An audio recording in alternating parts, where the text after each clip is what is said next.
All right, we're live. Welcome everyone to Tabletop, where we talk all things tabletop. I'm your host, the Bedluck Gamer, with my co-host, Blue Boy. Hello, it's me. And we're streaming on probably one of the worst possible days to stream. Yeah. When are the Game Awards? Oh, is that today? Yes. Ah, shit. We've done this before, and we just had the Game Awards running. Because I'm just curious if a cool game will drop. Like, cool announcements and stuff. I'm waiting for the next Monster Hunter announcement, or just a teaser or something. Oh, there's an article. Where to watch it. Yeah, it's just going to be on Twitch, I guess. Because, yeah, is it today? It is today. Damn. Well, no one's streaming it right now. A couple people are. But I think they're just getting ready. I don't know. Yeah, we'll have to see. I'll definitely... I want to know what they're going to announce. Time. 7:30 Eastern. So 4:30. So it's literally in 30 minutes. Goddamn. So, cool.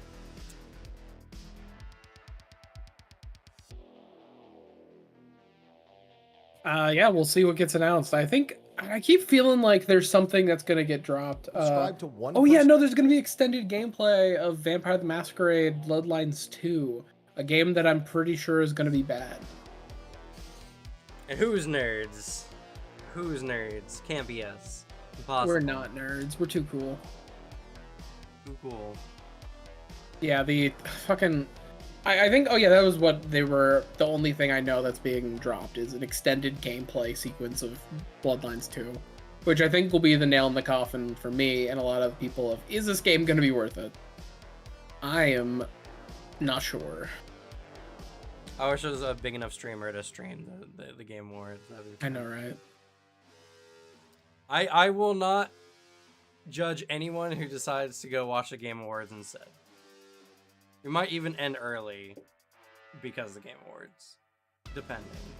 I mean, yeah, it's something I usually watch just to see the announcements, and then also to wait for Baldur's Gate 3 to win Game of the Year. But you know, Right? because it is going to win that. I don't see how it wouldn't. Yeah, it's not even revolutionary technically, but like a game that really shows like what actual AAA games can look like. Yeah, and give a damn. Also a AAA quality game from a studio that isn't AAA. Yeah. Like they're fully independent and they backed it themselves just because they crowdfunded one of the most successful CRPGs ever of Divinity Original Sin 2. And then we're like, all right, let's just go bigger, I guess. And then it exploded again. Yeah, Resident Evil Remake getting Game of the Year over. It's a great game, but like I don't think it. I think there's other games. It's fantastic. Don't get me wrong. I love the Resident Evil 4 remake. I think it does a lot of justice for the original. Where I'd hold them both hand in hand of games I really like. But the problem was 2023. It was too good.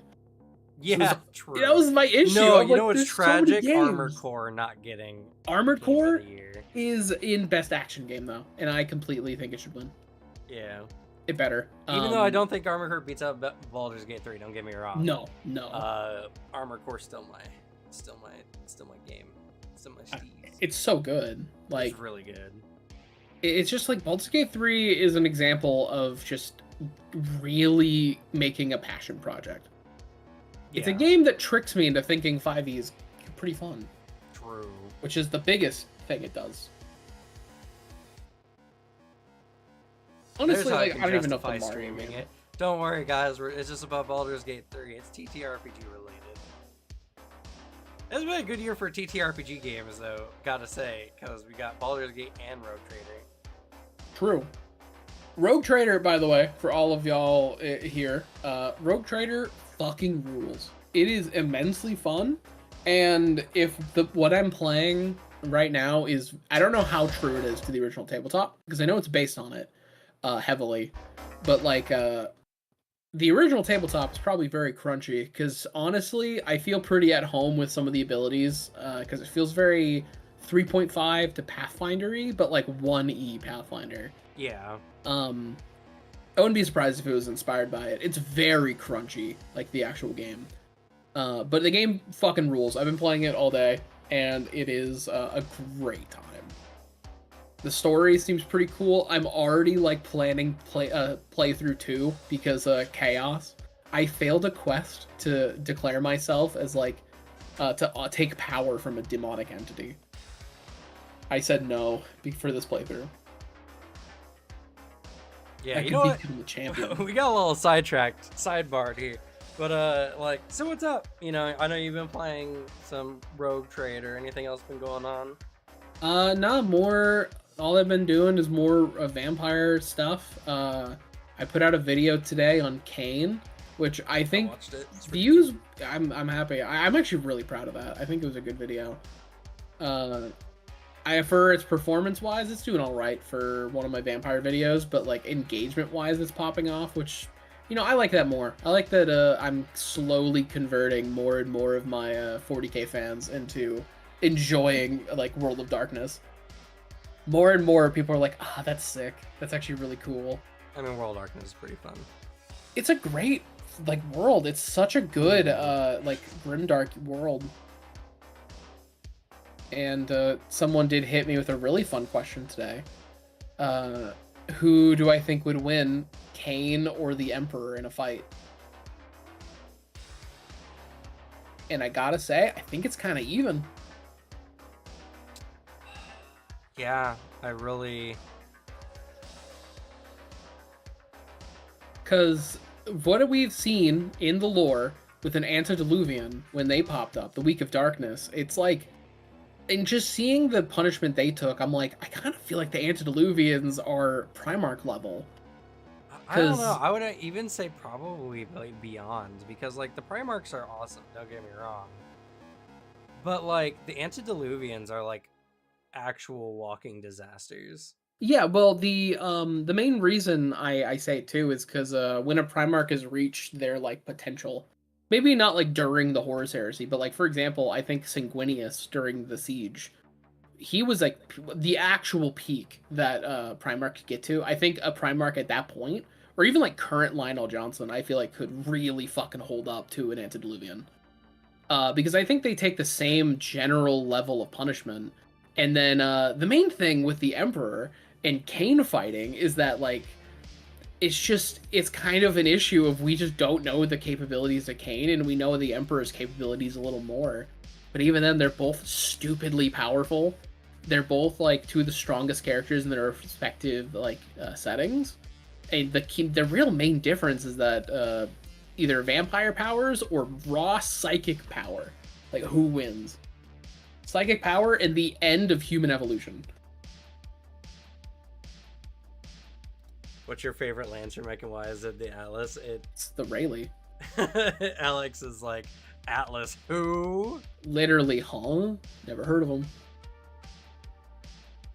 Mine is... I always forget his name. I want to say Big Zam, even though that's just a Game Grumps reference. My favorite is the Saladin. Big Sal, there it is. That's why I was remembering it. Gotta thank Big Sal. Gotta thank Big Sal. I love the Saladin. Really cool mech. Why would I want to play the Attack on Titan ripoff mech when I could play a cool cowboy mech? I'll be right back. Yeah, I mean, to be fair though, there's just so many good Lancer mechs. Because the other one I'll give that I'll say the top one is probably Pegasus. Because Pegasus is fucking weird and creepy, and I love the Pegasus so much. Though most of the Horus mechs are just the coolest shit ever made.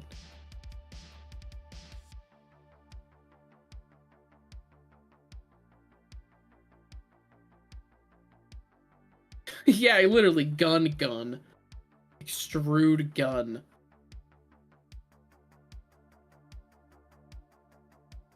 I don't know. The Atlas was always a mech where I'm just kind of like, it's a thing. It's not my favorite half-size mech. I'm a big fan of the Caliban. I think it's really cool, and I just think it's profoundly based to be in a power suit and be like, take that size 3 mech, push. Also, yeah, full support Lancaster is great. It's so fun. I love it. Just the repair bus as you walk around the battlefield. It's really cool. It's the only support I'd like want to play in Lancer.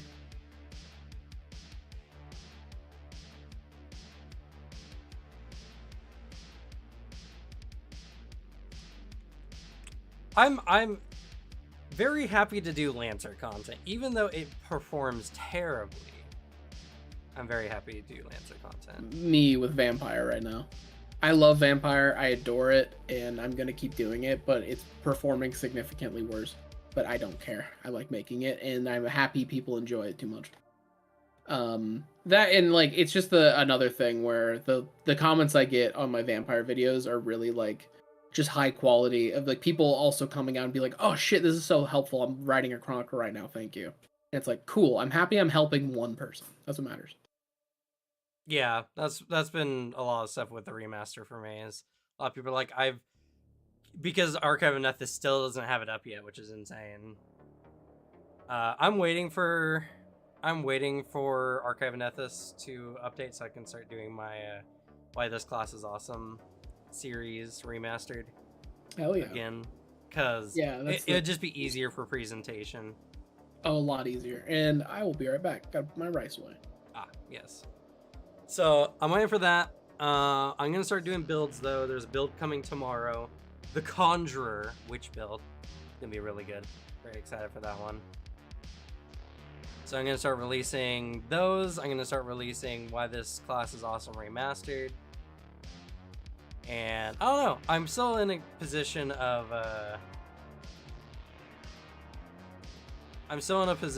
like I don't know if I want to do any of the archetypes because the archetype stuff could be changing at any time now with the remaster stuff. Like there's just so much I don't know. It's really hard to release Pathfinder content right now, honestly. Besides just treading the same ground that everyone else has on the remaster changes.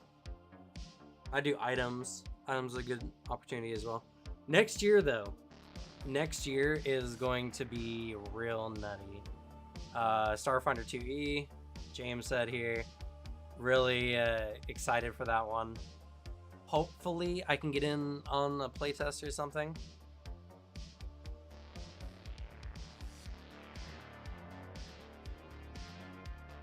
Yeah, fair.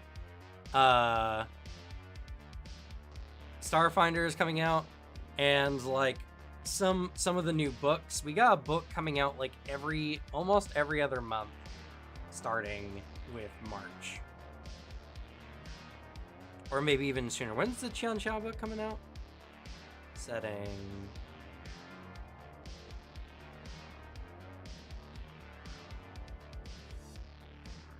April. Okay. So like every month almost then. Goodness. Too many things to go through next year. I'm gonna be so busy. Yeah, well, so it's Monster Core, followed immediately next month by Qianxia, followed immediately after that by Howl of the Wild, which I'm also gonna do, followed there's like a month gap, and then there's Player Core 2, which is gonna be super busy for me. In addition, when Player Core 2 is about coming out, also the Starfinder 2E playtest stuff is coming out.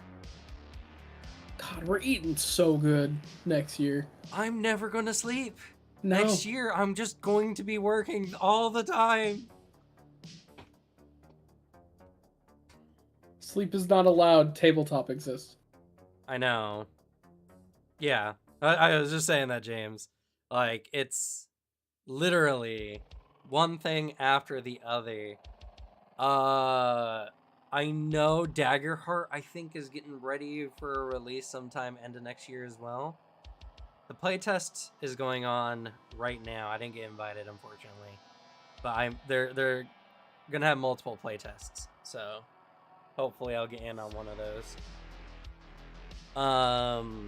God, the D&D news, whatever D&D is coming out with 2024, that's a huge thing. Lancer actually just came out with a new book recently, and they're having an actual hardcover release, which I really hope I can get that book. The one being produced by Dark Horse. Oh God, yeah. It looks sick. Everything about it. Yeah. And they're playtesting a bunch of stuff right now, so I'm super stoked for that. Yeah, War of Immortals. I forgot about War of Immortals. Yeah, oh that God, comes like yeah.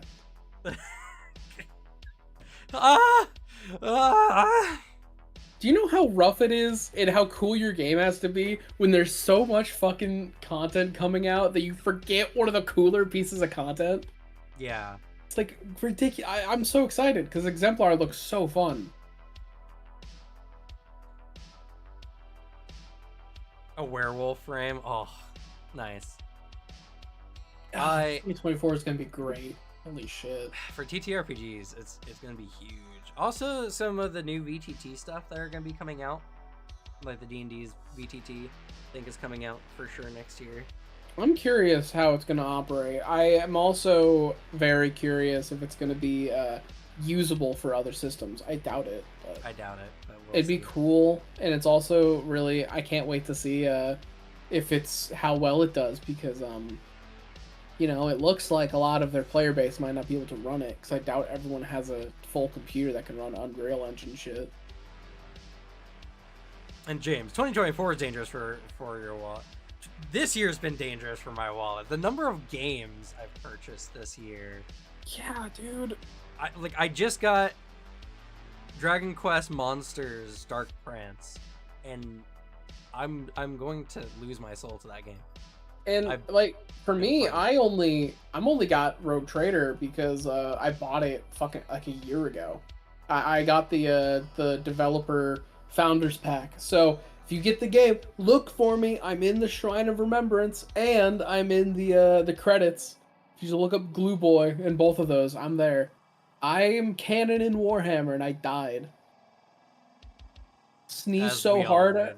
I sneezed so hard I became a Nurgle Chaos Spawn. Yep.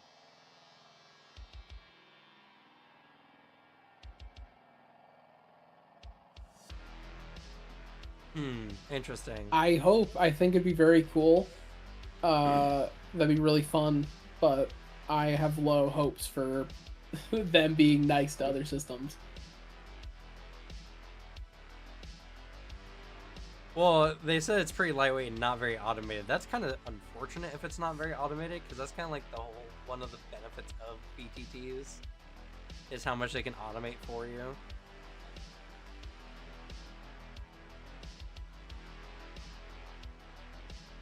Yeah, I don't know. It seemed like they were doing a whole thing of like animating some like D&D spells and having some monster stuff, which I don't see why they'd make content or allow content that isn't made by them. Which is annoying. Starfinder does have ship to ship. I don't know how that's going to look in 2E though. They also have mech combat. So there's a lot of really cool stuff. I'm very, very excited about it. James, I think, recently got in on a playtest, so he might know more. Yeah, and I'm happy you answered my concern. I was really curious how easy of a crossover would be as like a Pathfinder 2E player to playing Starfinder 2E. I'm happy to hear that there's an easy jump. Yeah, oh yeah, Mechageddon, that recently really dropped, in it? And they released a whole mech-related book. So, yeah, there's... gosh. I do know at some point we're going to do Lancer-related content beyond just the videos on the channel. I feel like everyone's been really hankering to play some more Lancer, so definitely going to check some more stuff out. Yeah, there's been a lot of just like, Lancer again, maybe.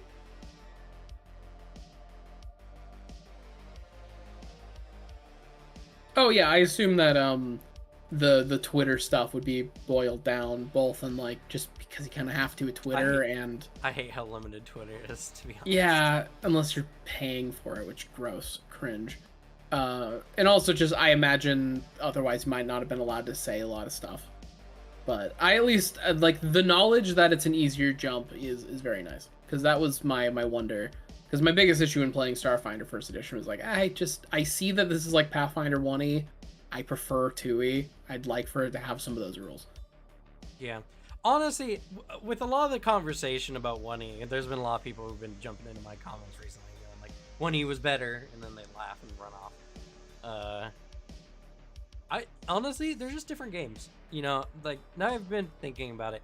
They're just different games. They apply to very different types of TTRPG stuff. You know? Yeah, exactly. Like 1E is really good if you want to feel every mechanical point difference with every choice you make.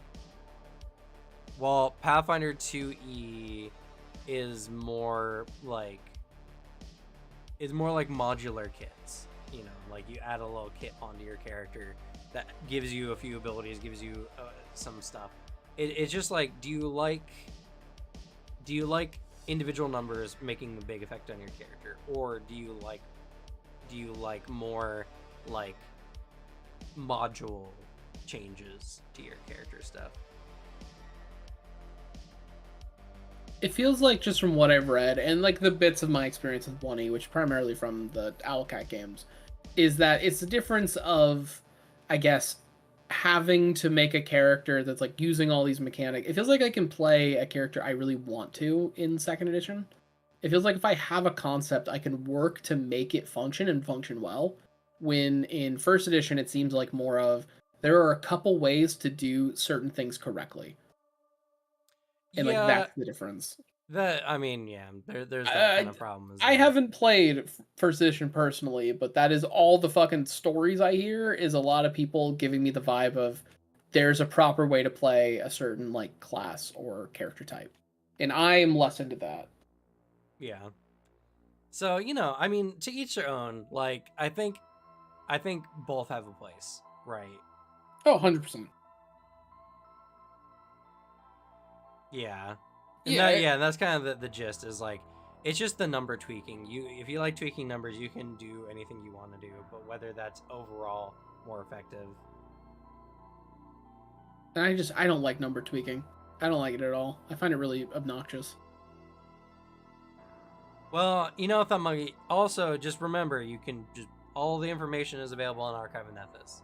And Path Builder just lets you make characters. So, you know. Oh yeah. You can do it all for free. Like, delve into it, like, in the free aspects. Read through Archive of Nethys, find the class stuff you like, use Path Builder. Path Builder is like fantastic. Just play around with it first, and then see if you want to like shove money into it. Because I mean, unless you can just afford it right now, which then power to you. Spend that money. The newer books are very cool. Yeah, don't thank Gus, thank Paizo. They support a lot of this stuff. It's so cool how easy they make just getting into Pathfinder. Really good. I think almost time.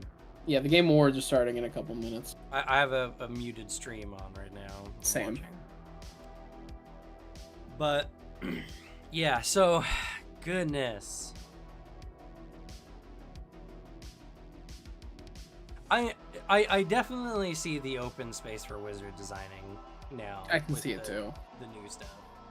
I think I can't wait to see more from it. I think the biggest issue at the moment is most of what the wizard schools feel like remixes of the prior ones. You know, some of the feats got moved around, but you know, I feel like if you were into Conjuration, the Beyond or whatever that school is pretty much the same kind of stuff. So when they release new stuff for it, new schools or whatever, with new focus points, I think that would be really cool. I do see the design space open for it, for sure. Yeah. I know we both have said, like, fully, are like worries about it, which I think still stand, but seeing like those capabilities open up, that is very cool. I think it definitely leads to them adding more stuff to it than might have been a little limited in the older Wizard design.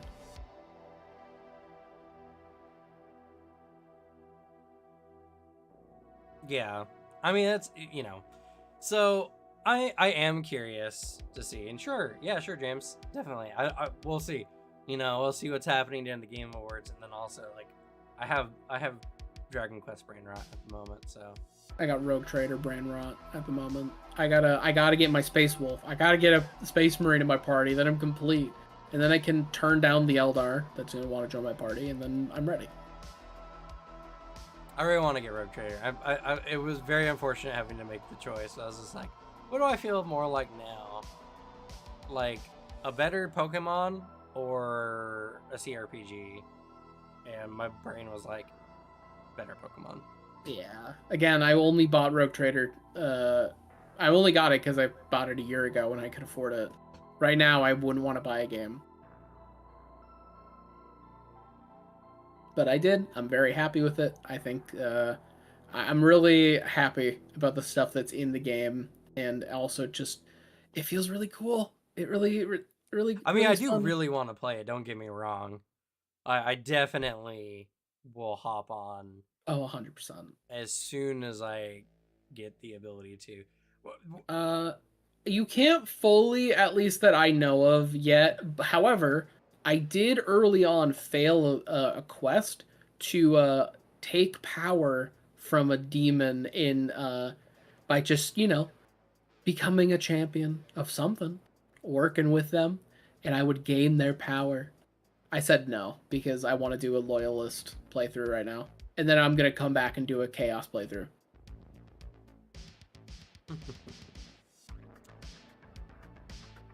And then there's the multiplayer, which from what I was reading and everything I've delved into, I think is a cool method. It seems like the design that they want for the multiplayer is less of like sit down with your friends and play through an entire campaign, and more of like invite people in for some cool combat situations, or like just exploring a world, and then like also as a method of exploring other like story arcs without like having to start a new game and play through it. I think it's very cool. It's a good method. It's not perfect, but I think it's a cool method. Well, I mean, yeah, I don't think anyone was expecting like a Baldur's Gate level multiplayer kind of thing. No, we might have put it on it because Baldur's Gate 3, really fucking set the mark for a lot of CRPGs. But I think the multiplayer is very cool, and the idea of just being like, hey, oh yeah, we're free. Let's play a game real quick. Yeah, I'm playing Rogue Trader. Do you want to control half my party?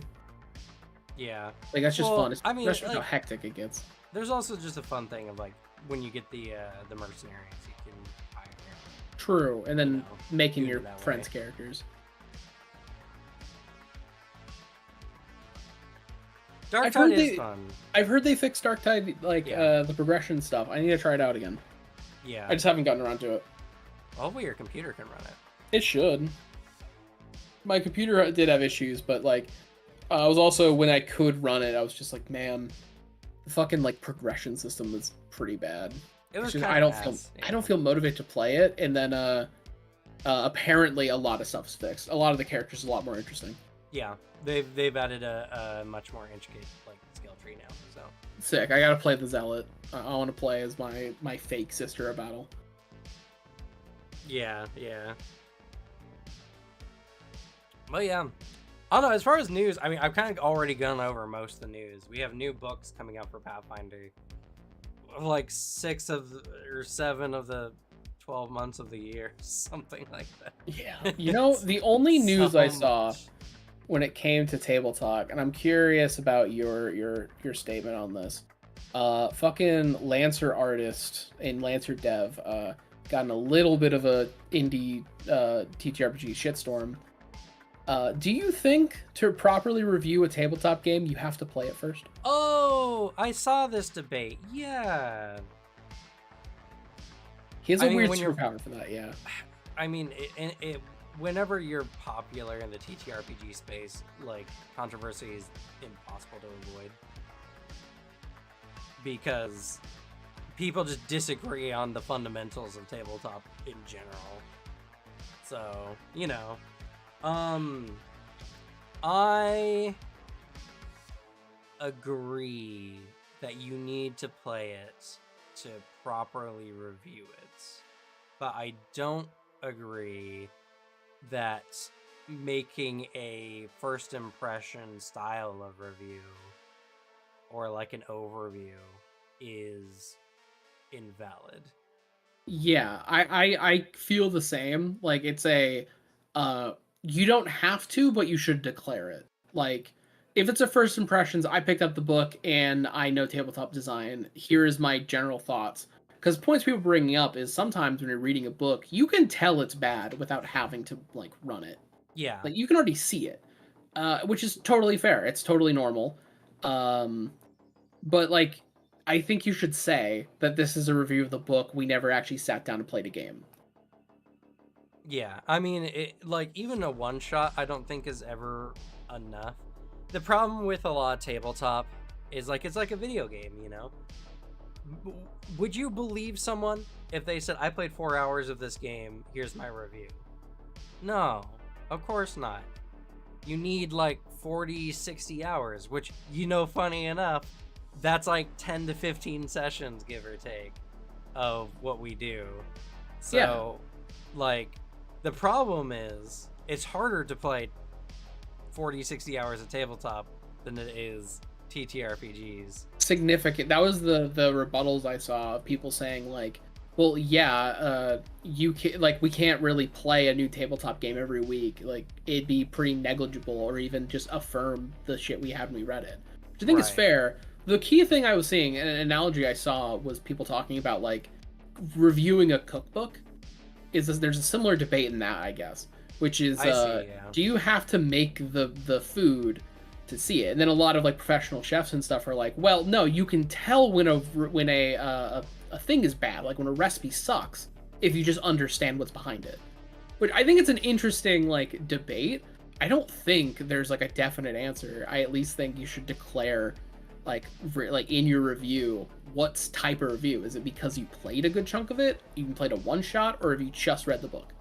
Well, and that's why I said, like, there are just like first impression videos on gaming, and those are fine. Those are perfectly fine. I think you can read through a book and pick up enough, like the thing we talked about a while ago in our Discord, where I was being shown that the video of how bad the Dark Souls tabletop game was at launch. Yeah. Which is a great video, by the way. That video is so funny. Or then, yeah, there's also the part, because I'm like that, where I need to sit down at a table and play it before I can, like, understand it. Because I can sit there and, like, go through it from the core book, and I'll usually just be lost. But then the moment I do it, I'm like, oh, there we go. But, yeah, if you read through the original Dark Souls one, you can see, like, this is broken. This just doesn't work.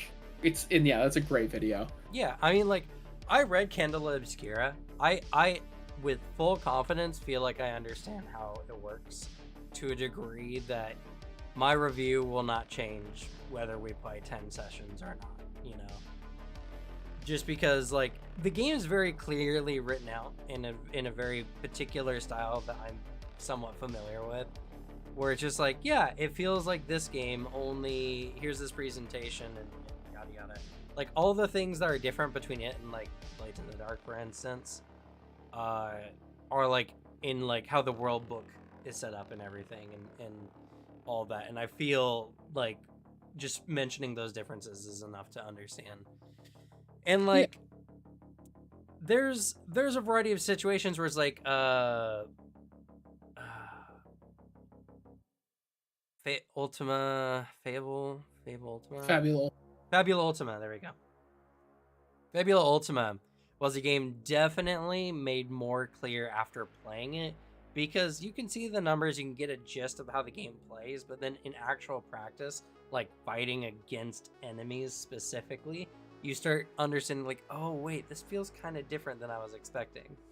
And so that's one of those situations where I was like, yeah, I don't think you could judge it based purely off of what you read in the book, because the numbers, how they interact, feel very different. So, like I said, overall, my opinion is you can't claim a full review on a TTRPG without actually having played it, and actually having played it for, you know, a significant enough amount of time.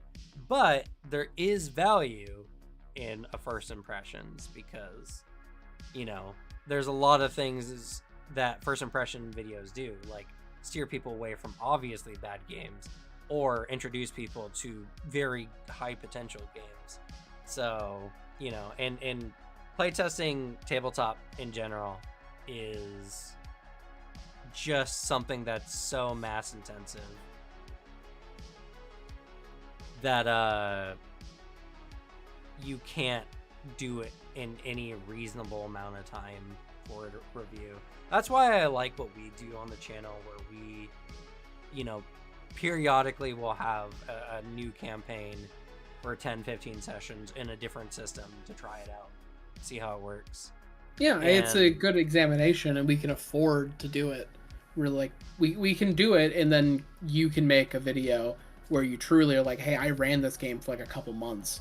Here's some legitimate thoughts on it. Or even like, hey, to those of you who might have thought about picking this up, keep these in mind before you start your your chronicle or your campaign, which is has a lot of worth. Yeah. So, you know, I like, it's something that I'm sure as a designer and creator of tabletops, they're probably very tired of reviews coming in about their game from someone who's obviously never put any time into it. And so I can understand completely what Abaddon was talking about in their tweet, but I think it was just a very biased, one-sided viewpoint on what it looks like. Yeah, it's yet another I'm making a statement on Twitter. If you really sat him down and chatted about it, I imagine it'd be more nuanced. Right. Twitter be like Twitter. And then Twitter be like Twitter. It's upset that you didn't, in your single tweet, lay out every single possible nuance and difference of opinion. It's like, I think there's a reason to be upset about it. Because I also feel like Lancer is a game where you kind of need to try it out for a little bit. Yeah. Like, you'd have to run a couple sessions. Another game where you gotta see how the numbers play against each other. Because a lot of the mechs and what they can do sounds really cool, but you don't know how they really feel until you actually like get into combat. Because there's something that sounds cool, but then you find out it's actually just a situation that like never comes up. Yeah, exactly. So, you know, I mean, it's tabletop. Tabletop is such an esoteric field where people who've been playing it for a long time still disagree on how tabletop generally works, because tabletop is something where you like make your own fun. So that being the case, people have invented different types of fun that have happened to tabletop. I remember one guy was talking to me and he was saying like one of the criteria for being a good GM is if any of your players have like gotten married in your game. Huh? Yeah, right? And I was just like, that's such a bizarre metric to make. Yeah, also as somebody who in games, in tabletop, I don't want to do any role playing that relates to like romance and stuff, because I'm not gonna in-game romance cam. I'm not gonna do that because like I don't like that degree. Yeah, well, so, he was also I think implying like with each other as well or something. I don't. That's still bad. Still yeah. like that. I get it totally. How many minimum players for Lancer, if y'all don't mind? I would say if you include GM 4 people, or 1 GM and 3 players, if that is cleaner, you can do less. But I think Lancer's a game that really benefits from having a wealth of ways of approaching situations. And the fun thing in Lancer is seeing how different mechs interact on the battlefield, having that level of strategy anything less than 3 players and you kind of just hit like one note combats, because you have one series of strategy that you try to accomplish. And while you could definitely change that from session to session, with using different mechs, because your Lancer will accumulate mechs as you get licenses. I feel like the game is best played when you have a wealth of different things you can do, like as a team, in comparison to the enemies. Yeah, it's like if you're all just playing NSP North Star, then you're just gonna absolutely hate yourselves when a hacker mech comes up and hacks all your mechs, because North Star is terrible when it comes to having tech defense. So I would definitely say 3 players minimum with a GM, of course. And it's definitely a game where you can't really not have a GM, because there's a lot going on the enemy side. Usually a lot of enemies can do a variety of things, so you need just a dedicated person to that side of the combats typically. There's just so much that can come up, and even more if, like, you're actually playing an encounter that has legit other Lancers in it. It's so different. Like, you need someone to control all that. But it's, that game's fucking rules. It's so good. I can't wait for that one Lancer video game to come out. Tactics. It's gonna be so cool. Or what was it? There was something else. It was called. Wasn't there another one? It was like something lead or whatever. I can't remember. I thought it was just Lancer Tactics. Maybe. Innovation and accessibility went to. I wish they had shown it on screen. Show the name of who won on screen, because I don't know who these people are. Who won? Forza. Okay. I have a couple, I have only a couple tiers that I care about. The one I'll be a little upset about is if Street Fighter 6 loses Best Fighting Game. Because Street Fighter 6 is probably one of the best new fighting games we've had in a long time. It is fucking nuts. The only thing that's bad about it is they're being really weird about monetization. It's really weird with how you can buy skins and stuff, but everything else about the game is fucking game changing. It's also a good game because it's a great spectator fighting game. Yeah. And Thumb Ugly, if you want to see how Lancers play, we ran a live play on the series. It's called Wand, or Wands, I can't remember. WOND. You can check it out on the channel in the live section. I think there's also a playlist. That's also another thing I'm really happy with the channel, is that we have live plays that are not too long, where you can watch the whole thing and not dedicate your whole life to it, like Critical Role can be sometimes. Yeah, if you really want to, skipping around to find like a big combat encounter and just seeing how a combat plays out is pretty handy.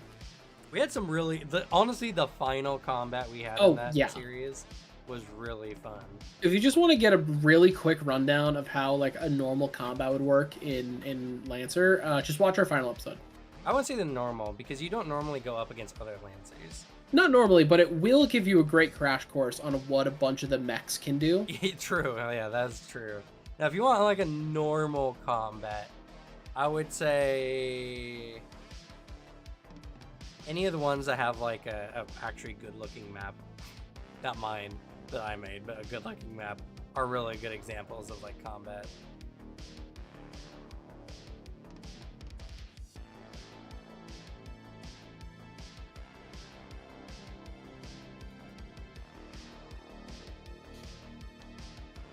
But yeah, and again, something.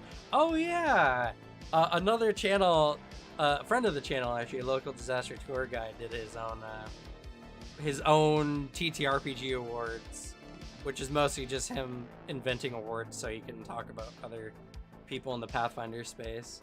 Oh, that's cool.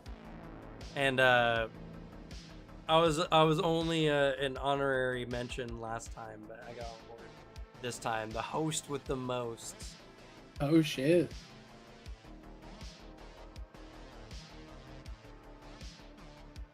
I'll have to check that video out. It was fun, for sure. He's a good guy. I did another thing with him. We had like Carnival one shot earlier this year, where I played with Team Player Gaming as well, and two of his friends, or two of Local Disasters friends, because the other people couldn't show, which was very sad. But I would love to do more events with like other content creators in the space. It's really hard, especially because a lot of the collab stuff that comes up, like, are more aimed towards diversity than they are.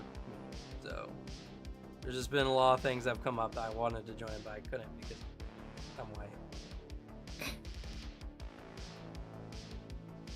It's been rather unfortunate, even though they'll say, you could have asked, you know, we probably would have let you, or something along those lines. It wasn't how it was advertised.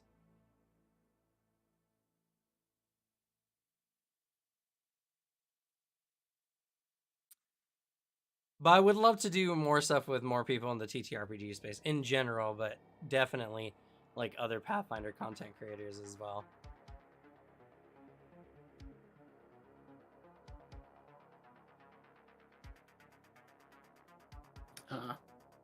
This is I like the little side things they do at the Game Awards of like, man, I don't care. The only bits I like, esports, if it's not a fighting game, I ain't watching it. I only watch fighting game esports. League, I guess controversial, is one of the most boring spectator sports. They clearly don't care either, yeah. Yeah. I mean, to be also just there's so much like esports team, I don't know what this is. Well, I don't watch any of them. The bad part about it is like esports are still a huge part of like video games. Yeah, and the fact that this stuff gets blown through really sucks for all the people who put tons of money into it. Yeah, and also just it's put a lot of money into it for low returns because man, good old esports is just a money funnel. It is. But but it's about the fun of it, you know. It's yeah, like exactly. Smash tournaments and all that kind of stuff.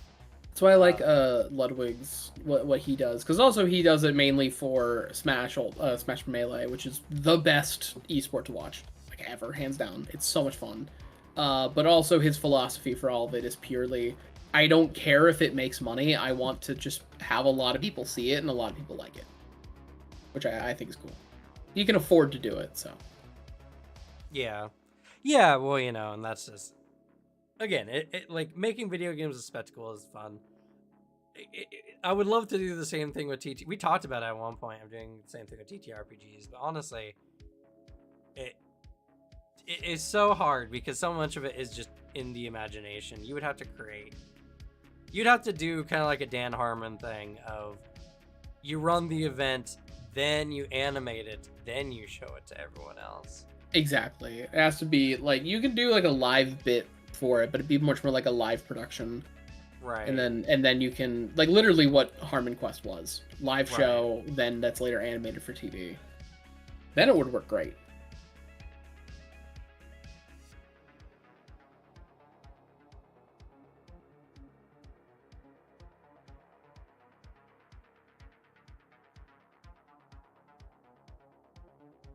I'm happy that Dead Cells people are making a different game, and not just more Dead Cells. Yeah, true. Also, they just went fucking hard for this cinematic. Jesus. I was very just confused by the, like, very cutesy animal people doing this hardcore fight, and then they're just getting gored. They're just getting split in half and spread like jam. Jesus. But it wasn't that terrible, so I just, like, I felt conflicted. Like, is this supposed to be a cute game or is it not? I have no idea. Yeah, because the gameplay didn't look like it was super gory. Who knows? I mean, also, if it's by the Dead Cells people, it's probably gonna be fun. Yeah. I mean, that's true. I love Dead Cells. If I pay you enough, can I automatically win Best Third-Party Content Creator for your Pathfinder 2E award? Yeah, if we host the TableTalk, like Tabletop awards, you can lobby for votes. It's super easy. I just want everyone to know this. For any time it'll happen, for any contest run on this channel, I am quite susceptible to bribes. I am so easily bribable.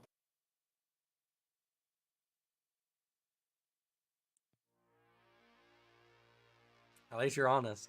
Yeah, I have no. My only principles is I want that bag. Legendary diplomacy for the win. Get my money up, not my funny up.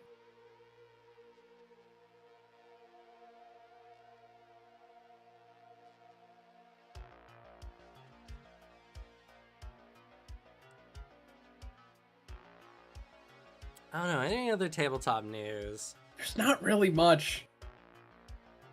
I can't really think of much today. Yeah. I mean, wait a second. I have to read a super chat on the YouTube Game Awards thing because it's tabletop related. Oh. This is an opinion from Brad First. He spent $10 for this opinion. Baldur's Gate 3 doesn't deserve to win Game of the Year until they remove that stupid critical fail homebrew rule. It's not fun and no good DM would use it.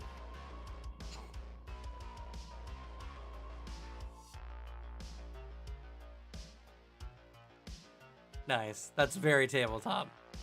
Yeah, guys. If you have a Nat 1 as crit fail in your games, you're not a good DM, according to Brad. It is so fucking funny. Oh yeah, they're doing the Persona 3 remake. Yeah, I've been seeing. I gotta play it. I like Persona 3. Like story. The gameplay of it is a little rough, mainly because the PlayStation or the Persona 3, like the remake they did for the handheld, is pretty bad.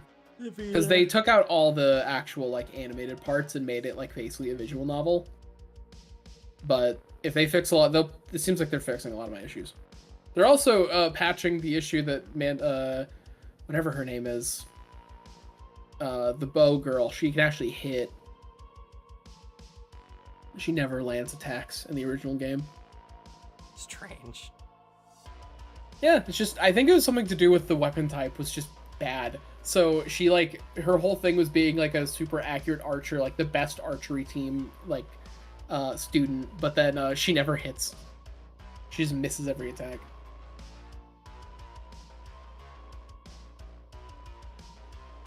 I really wish I could have finished 5.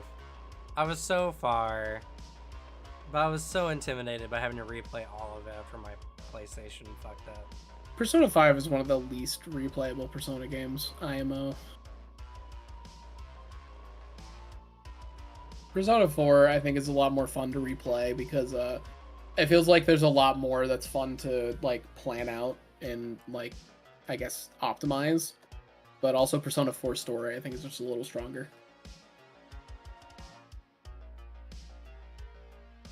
I was going out for a good game. Like, don't get me wrong. Like, I it's actually thoroughly enjoyed my time. But I was just like, I gotta go through like 30 hours of content again. Exactly. It's a lot. It is a lot. And I have to make sure I talk to everyone and do all the stuff and eat burgers. And... like, Persona 5 is great on your first playthrough. It's just, like, the main difference, I think, is Persona 5 has a lot of stuff you're doing for the stat and the ability bonus. Persona 4 you're doing because the character social links are genuinely written so well, you want to see the story through.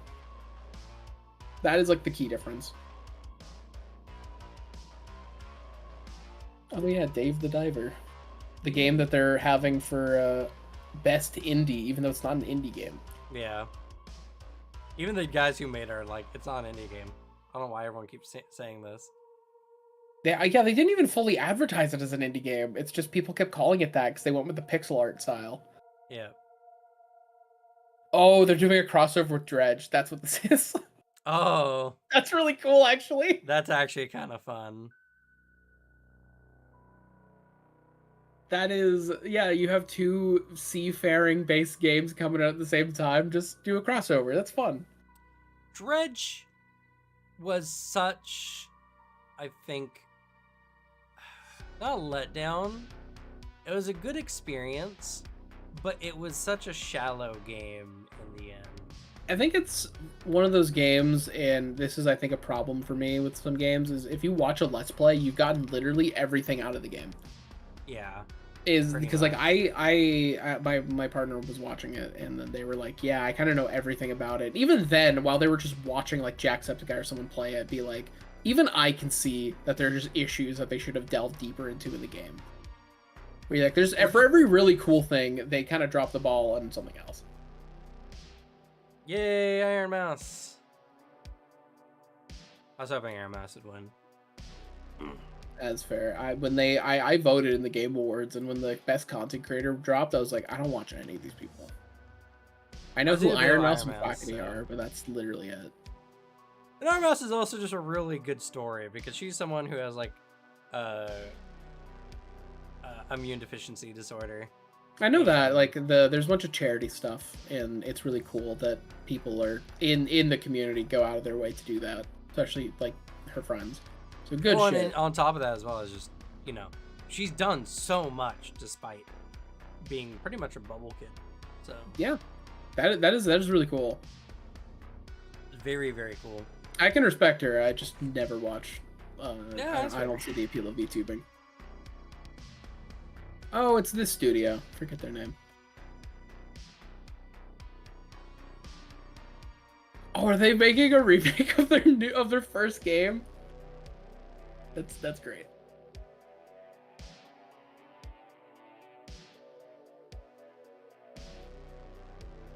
Yeah, I'm sitting here in anticipation for the Bloodlines 2, which also it seems like this is what TableTalk's turned into. Yeah, it's kind of just an unofficial watch party of the Game Awards. Yeah. I tried. I was thinking of more. I was too. That's why I had the fucking the should you play tabletop thing. I had that on lock because I was like, you know what? I'm gonna bring this topic up. I think it'd be a good thing to talk about on TableTalk. And turns out that's one of the only prominent things that happened. Other than, hey guys, Pathfinder 2 is still cool. Yeah, well, and just all the news coming out. Yeah. What's coming out next year? Just next year is gonna be dope. Next year, like. I legitimately can't wait till the channel's big enough where we can actually just sit here and do a Game Awards thing in addition to Tabletop. Because sometimes you just need to mix it up, you know? Sometimes you just need a little variety, spice of life. Yeah. I hope one day to get big enough to do an actual, like, TTRPG award game, like, kind of thing. Maybe a charity stream.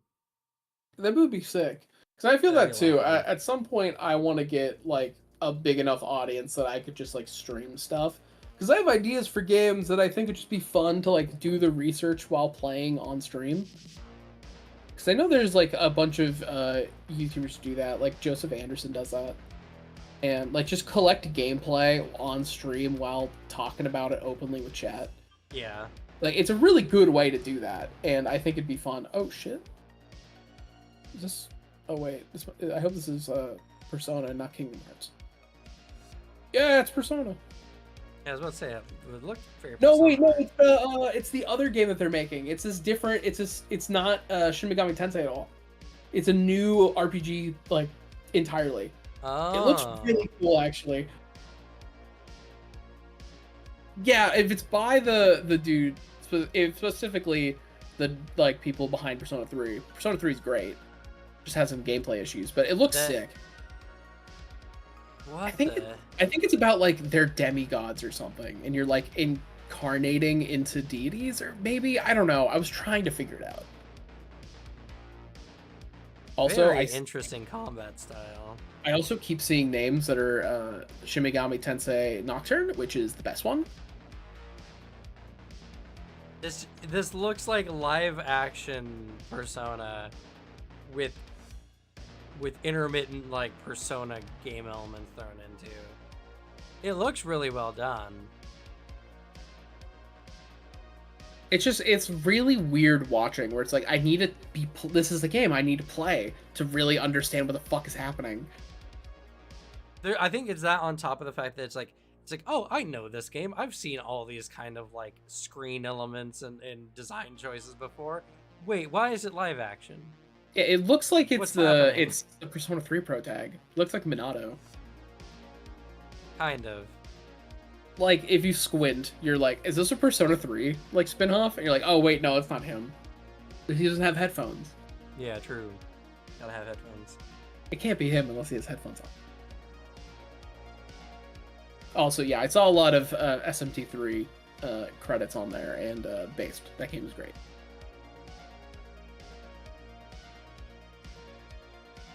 What other game other than SMT3 lets you know what it's like to be a demon about to get SSS comboed by Dante? True. You can get some water up here. That's fair.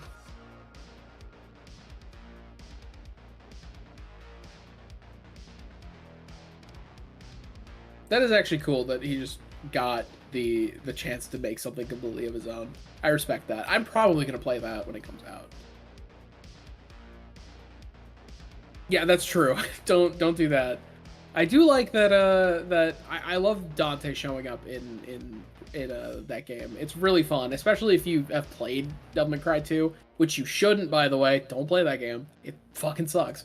But if you understand it, you can cheat Dante out of losing some money, or just paying for him, I guess, because he has a double-sided coin. Both have heads on it.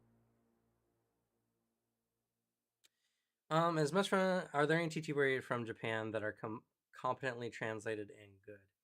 I do know the TTRPG scene in Japan is actually getting pretty big now. I can't think of any games that have come out of Japan, though. Unfortunately, it's kind of one of those things where it's just like, it's an insulated market. That happens a lot. There's a lot of insulated market TTRPG games. Like, Shadowrun apparently has a bunch of stuff in Germany. And yes, has a giant German community, because also it's just a big board game community too. Yeah. I mean, there's a lot of European board game leagues and stuff like that. Like, there's some really cool games, but the markets get super insulated because it comes from niche hobbies that don't make a lot of money even in their home market. So expanding to a global market becomes nigh impossible. The TTRPG scene suffered from that pretty heavily, like in the 90s. Like, everyone keeps saying the golden age of TTRPGs, you know, when White Wolf and everything came out. So many companies were born and died in that era because it was a niche hobby and they couldn't pump out that much money. But TTRPG players also just are really bad at estimating how well a game does or does not do. There's still some people who keep saying Pathfinder First Edition sold more copies than D&D 4e, which is just not true. D&D 4e way made more money than Pathfinder 1e ever did. I love people just blatantly lying to pretend that they're winning the game, I guess, war. Which it's not like blatantly lying. They think they know because they're like, everyone I know played this game. Noah played 4E. I can't see how they possibly could have made money. And it was like, they made enough money. Hasbro, they made enough money to make 5E. yeah. Because like, if Ori made no money, then the company would be gone. Or they'd only be doing Magic the Gathering now. Which, you know what? Is that a better fate? No, I don't. I think we'd be worse off if D&D didn't blow up. Yeah.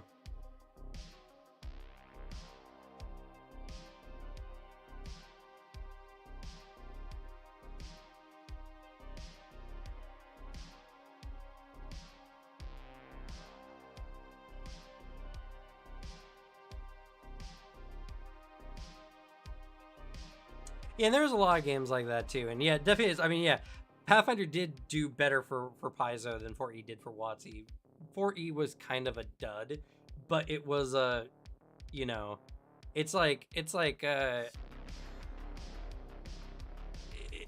of like your golden goose sometimes shits a diamond, you know? Like, it maybe not as good as the golden egg, but it's still a diamond. Yeah. Still worth fair bit of money, you know. Also, I love that you just played it. You might have not fully noticed because of unmute for you, but voice actor of Kratos running a bit where they start the music up because he's talking too long after last year's Game Awards. That's funny. That's a great bit. That's really funny. But yeah, Pathfinder was really good. Like, don't get me wrong, Pathfinder was actually a successful TTRPG at all. which there weren't many.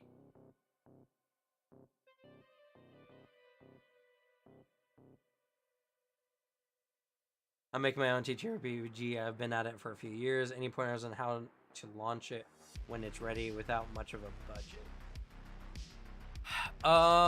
Okay, so the number one thing, if you want any TTRPG to be successful, is good art. Good art and don't copy paste art.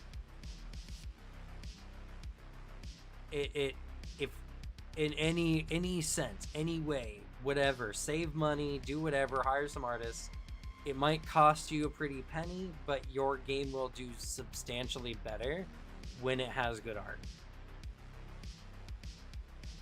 If it's just like launching it when it's ready, I mean, if you really want to also do some basic marketing, release a demo version on like Drive-Thru RPG or something, or Itch.io. Give people it's not a bad idea to release part of your product free online, like just on Itch.io. Because, I mean, for example, Lancer, which is very popular, made it a really good book and then put all the player content, the stuff a player would need to get started for free, and anything like DM-wise you might need, that is behind the paywall. DM or lore content is behind the paywall. Hook people in with a cool premise, some cool little tidbits of lore, and then have them pay for that, and it should work for you. The more people that can just get their eyes on it, the better. And I mean, it's easier to self-publish like a PDF right now. Just make a really nice PDF. Yeah. That's why art is also important.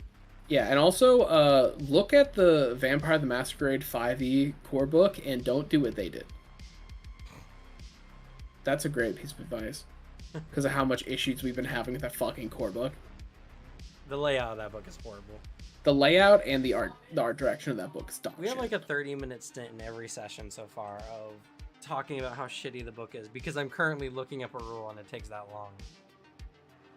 Because there's like, I want to do combat. It's like, okay, here are the 5 sections in different parts of the book you're going to need to page through. It's like, just put it in one. Just give me a chapter. Also cool. The voice actor for Astarion won best performance. Yeah, I can see that. He did really, really well. This was a problem where there were so many. The guy who voiced Cal Kestis, Cameron something, he's also great. Yuri Lowenthal fucking sold it. It's just, there are too many good picks. True. This year was too hot. Spoiled for choices.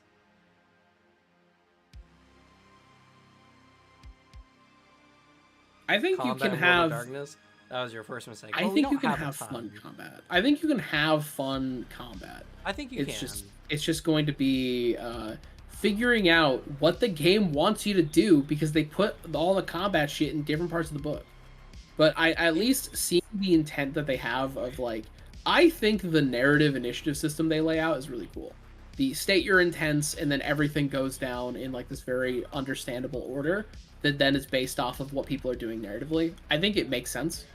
I think it can be done, and I also like that they tell you like, don't let your combat go on for like longer than 3 sessions or 3 turns.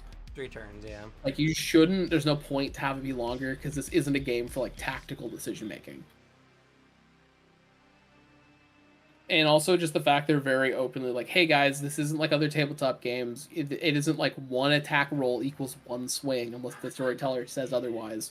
A turn can be like a half second, or it could be a full 5-hour like seduction attempt at a party. And it's like, that's really, I like that. Yeah. Yeah. It's laid out badly.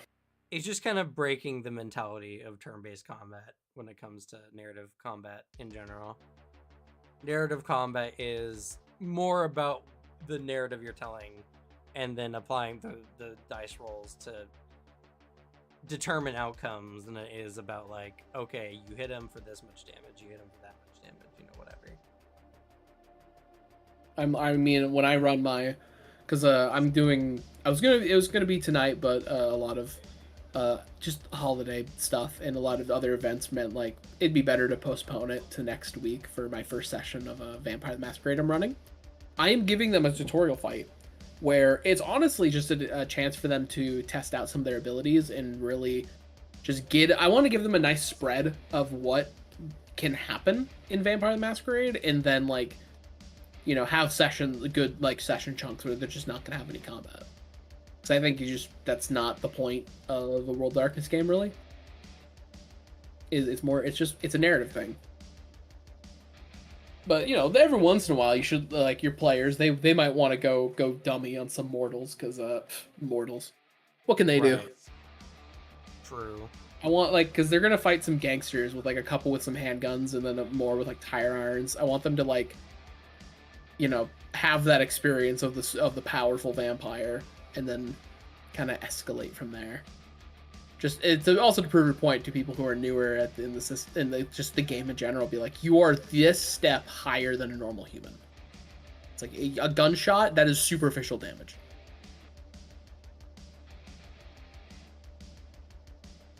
Hell yeah, that one guy. We shoot for the stars here. I approve. 100%. I've also done my own some game design here and there. I keep trying, but man, do I have no attention span. I also just keep running into problems of like, I think having a hard time knowing exactly how far between strategy and narrative I want to take for combat. Because strategy stuff is fun, it's a game. I enjoy games. Lancer combat's ridiculously fun to me. But I definitely don't want tedium in my combat at all. So removing tedium and stuff is difficult. And I think that's just the problem I keep running into.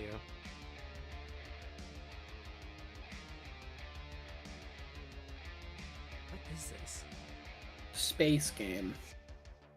I loved their Space Gate. We'll see. I don't know. There's something uncanny. I'm getting creeped out a little by the faces. It is a little uncanny. This looks like a weird Mass Effect thing. Eyes. Yeah, that too. I don't know. I don't like the games are looking realistic.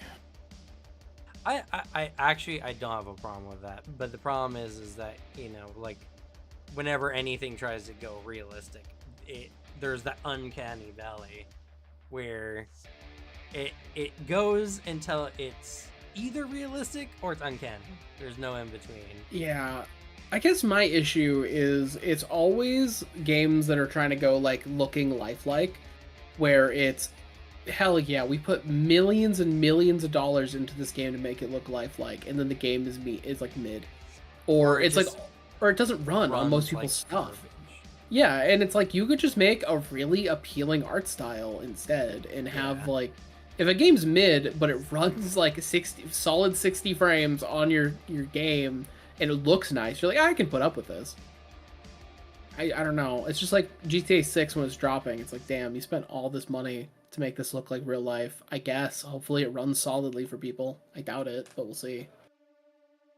Oh, wait, is this Death Stranding again? I hope so. Death Stranding 2? Because that game is great and deserves a sequel. No, it's God of War.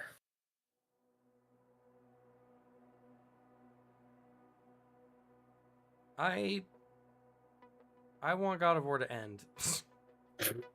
The last game, I think, ended very well. What if God of War, they have to go to other mythologies? What if they get to go to Christianity this time? It's just gonna live long enough to become a bad game. Kratos like sending Atreus off and letting him go be the next God of War kid, whatever. Cool. I'm happy with that.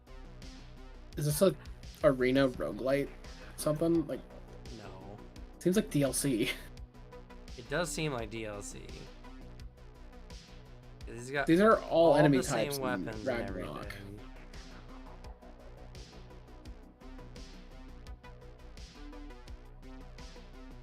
Yeah, it's just, I think it's an arena DLC. Okay.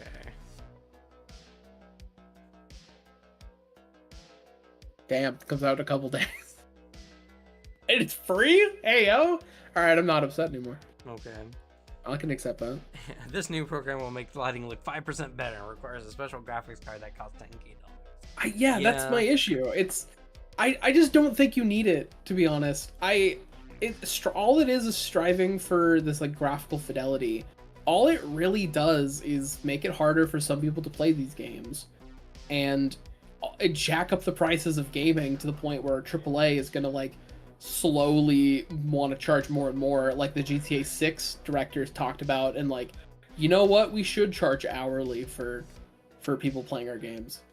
It's unfair they get to spend $70 and then have a game for the rest of their life. Right. Where it's like, that's where that leads to, because it's like that game development's so fucking expensive and time intensive.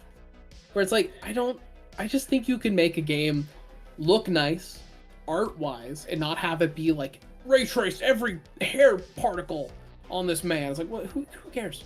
See, now I don't know. I'm definitely of the opinion that there can be a game that costs like $100, or more. That you can make a product. It's like anything, you can make something that is worth the value of that thing. Now, AAA tends to fail at this more often than not.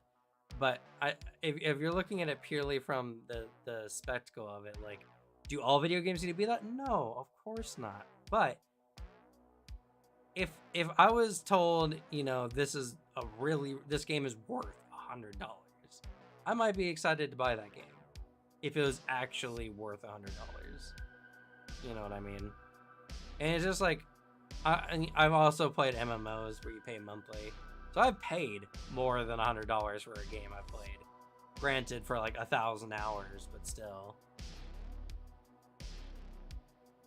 If you're putting in that time, it's worth the money, and like, it makes sense. It's still just, I don't know. It's the idea of increasing the base price. Like, yeah, how long until people want to make games $80? And then it's just more of my issue with high fidelity games of like, okay, so now less people can play it because now you made a game way more expensive, and the hardware is way harder to get your hands on. I think that's why, like, I think there needs to be different markets, for different people who are willing to put more into a game or not. Because not just saying, like, again, most AAA titles do not qualify for this. But if your computer cannot handle playing the newest of new games, there are tons and tons and tons and tons and tons of really good, not high graphic games, indie games predominantly, that you can play. Like, if AAA goes higher bracket, that just gives indie more space to work with, to make games people actually want to play, that their computers can handle very well. Like, I don't have a problem with lower levels of general play. I'm more concerned about, a game coming out that's worth a ton of money that is not worth the time you put into it, because all they do is make the game look pretty and nothing else. I just don't like the AAA industry trend, because I feel like there's a lot of people who are even working in the AAA industry that might want to, I don't know, they want to make their passion project. They might have a quality for a game. It's not going to happen because it's not high graphic fidelity open world with RPG mechanics and survival elements. Like, that's more my issue. I don't like long running industry practices. I hope that with the success of a lot of really cool games this year, that the market begins to trend differently.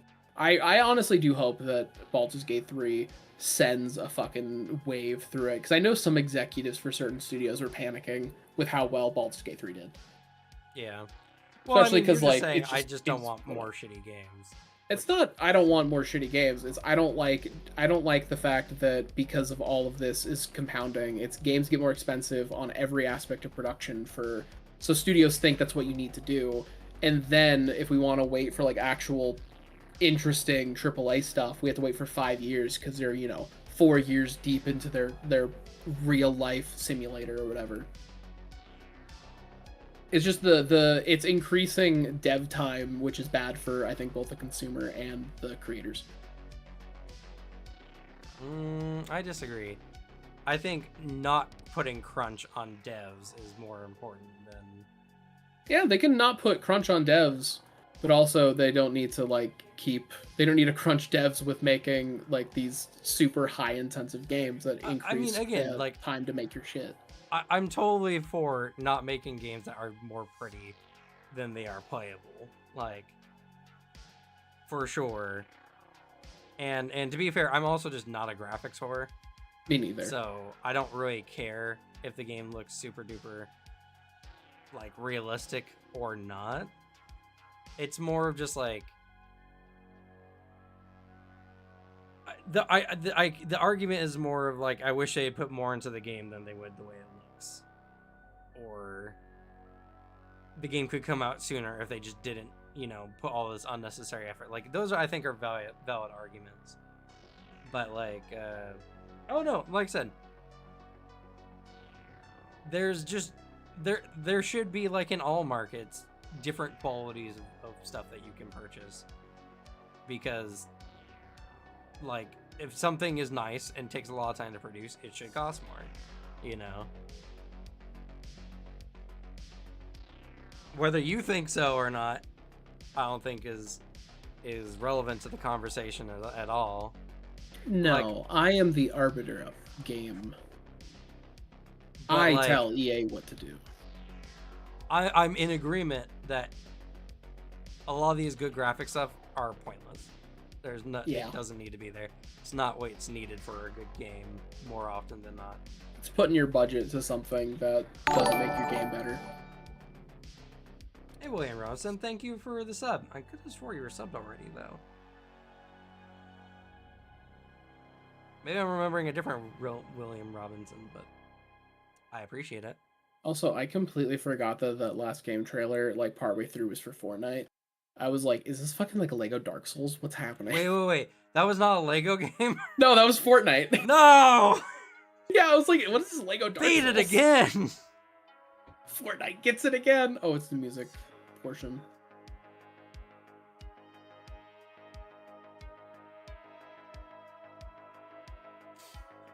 But yeah, that was just, I was the whole time, I'm like, oh shit. Oh, destructible elements? Oh, it's kind of like, what was that game set on Mars?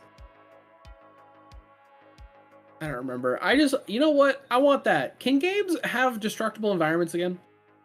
That's so fun. Yeah. Red Faction. Yeah, Red Faction. That game was so fucking cool. It's so fun. I love the, to tether shit in, Just Cause as well.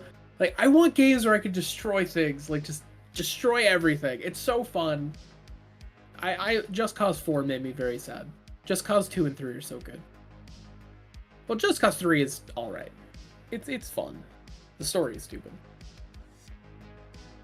And some of the DLC is also stupid.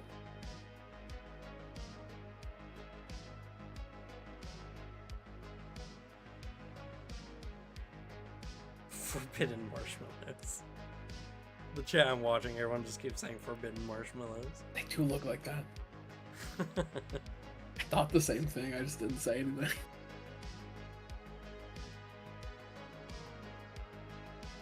Phantom Dust has it a little bit. It's not the same. It doesn't. It has props that you can throw around sometimes. It's like in a cartoon when you're watching old Scooby-Doo, the cell animated, you can tell what stuff's gonna move in the scene. It's on a different layer. What's the background? What's on the front? It's the same thing in Phantom Dust. I want Red Faction. I want Just Cause. I want to blow up a building. in like while fighting someone. You know what I can't wait for? Quantum computing. When That'd be cool. Quantum computing down to an affordable level where we can just put that into like everything. It's just imagine quadrupling our computing power that we have now. Like voxel stuff could do really well then. Yeah, like it like really simulate physics and stuff.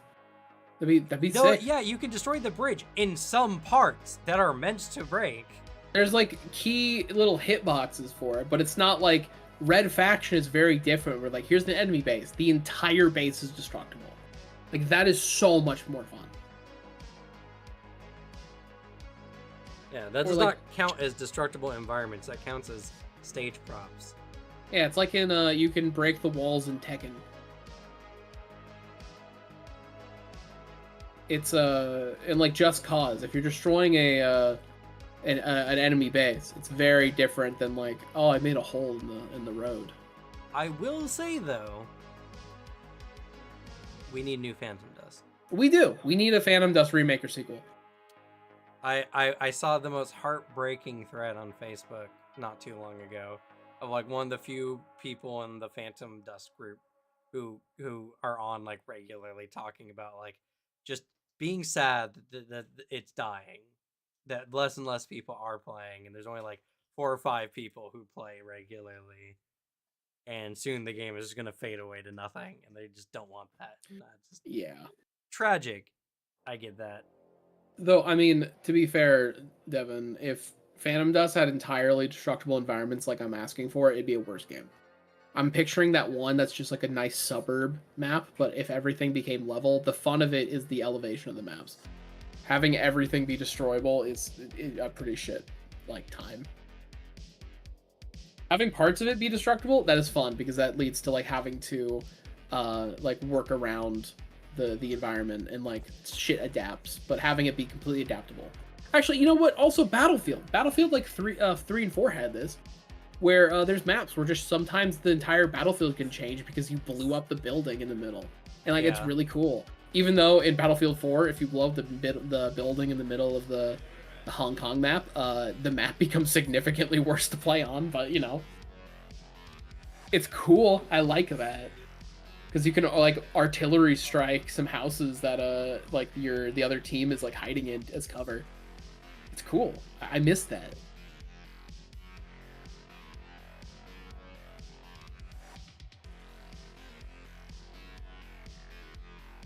That's the Battlefield method. There's some maps in Battlefield that are like that. You can flatten a lot of chunks of it. Very cool.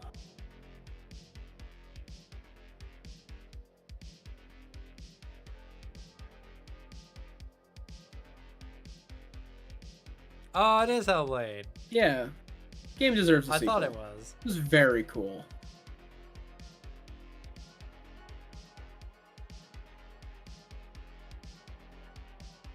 Oh, yeah, I can play it too. It's going to be on Game Pass. Nice.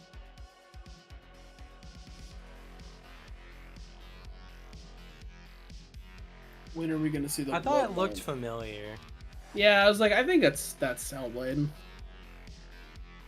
I never played the first Hellblade, so I don't know. But... It's a cool experience. I think it's a fun time. It's one of those games that I think is I'm not gonna sit here and be like it's the most fun game ever made, but it's a great just experience. It's a great art piece. Yeah.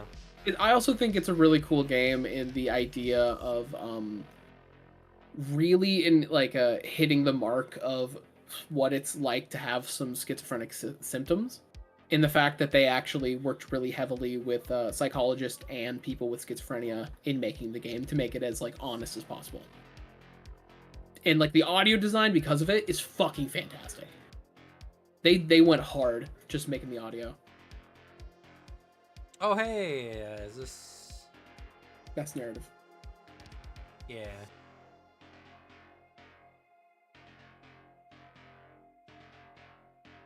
That's narrative. I want to play Final Fantasy like 16. It looks really fun. Yeah. I need to be dropping PC. I also want to play it. It's made by the Devil May Cry guy, which is how I know it'll be good. I don't think I think this is going to be possibly Baldur's Gate. No, it's Alan Wake 2. Oh, Alan Wake 2 is there? Yeah, it's Sam Lake right there. I know that, man. That's the face of Max Payne. He better do the Max Payne smile while he's up there. What I also love is in Alan Wake 2, he's that guy on screen. He's in game, the actor playing a character in one of his books, and then he does the Max Payne smile, which is a very particular face. And then it's like a little reference for those who've been following their games for a long time. I need to play Alan Wake 2. It looks cool. And it looks way better than Alan Wake 1, which I'll say is kind of lame. The gameplay sucks. It's like bad Resident Evil 4.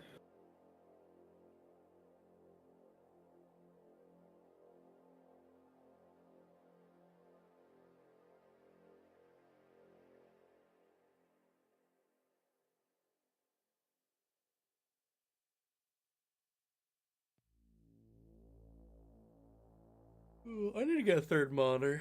That'd be nice. Because I have to flip back because sometimes the YouTube stuff just breaks, and so I'm like looking at the YouTube to see if we miss any chat, which we have. But it's mostly just Tom Ugly and that one guy talking to each other, so whatever. Yeah. Aspirations. I'm all here for it. Hell yeah. I want a third monitor, and I want to put it on my wall above my other two monitors. That one's... I want to like have a dedicated video is playing on the screen one.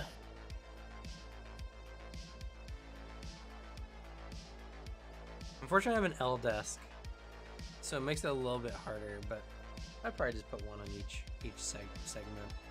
I just got a flat desk, and I can fit two monitors. I can't fit a third.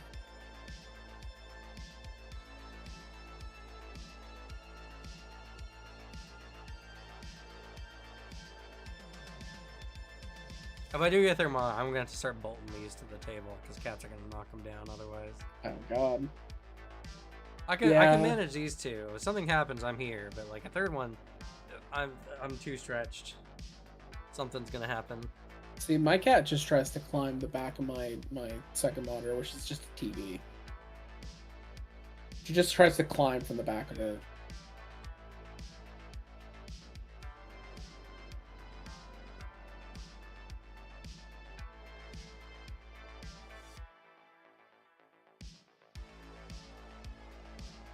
Cool set piece. I like that she got really popular doing one game award and now is just this key staple of every game award. Sometimes it's all you need. She's also a cool designer. I like her art style. It's really cool. Her work on like The Evil Within is really cool. And then there's that Tokyo, I forget what it's called. The Spirit Exorcism game. Yeah, I know which one. It looks fun. I want to try it. It's interesting. I don't know if I'd play it, but it looked interesting. If it was on Game Pass, I'd play it. I don't think or if it's on super sale, I don't think I'd go out and like seek to buy it, but right. It looks fun. It looks like a nice time. At least just because of the again, the art style of it is really cool. And no worries, Thumb Ugly. Do what you gotta do. Just making sure I'm paying attention to y'all on YouTube.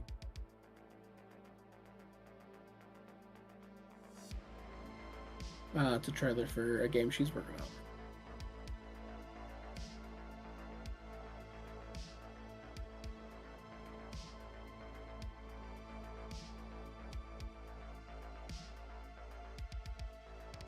Yet again, this looks very cool.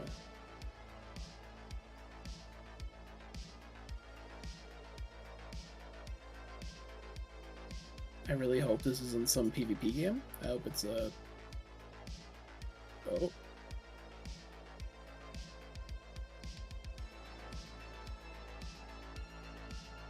Interesting. Any gameplay? Don't worry. I think so. Just want to know what type of game it was, because if it's like a fucking co-op shooter, I'd be like, eh. It's a really cool like action RPG. It'd be kind of fun.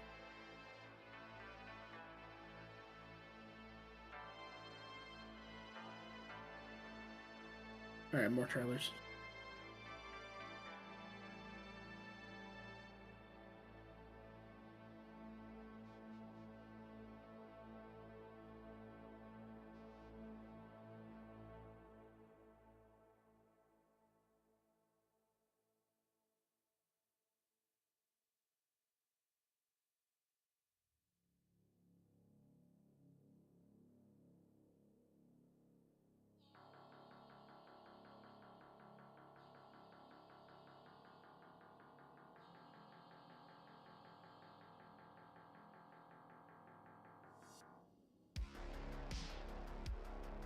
Ooh.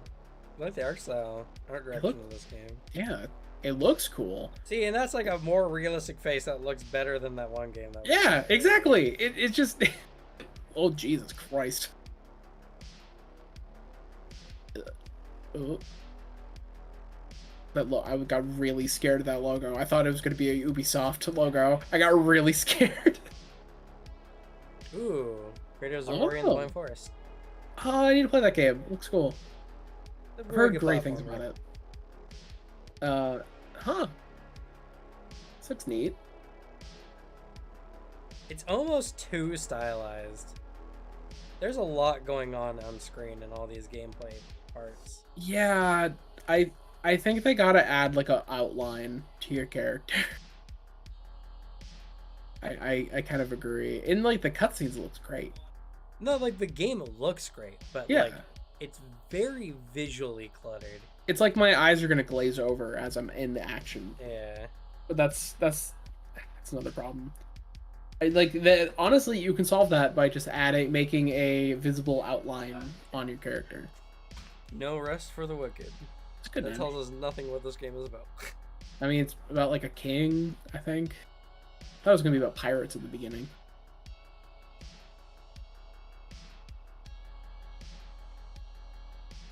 How long do the Game Awards usually last?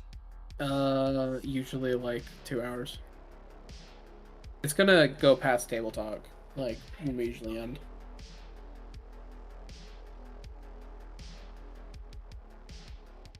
Oh, I gotta do that. I want a Steam Deck.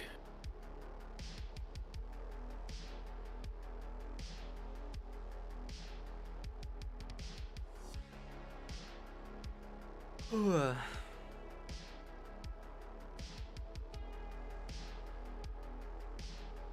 Oh, it looks like a weird Switch ripoff.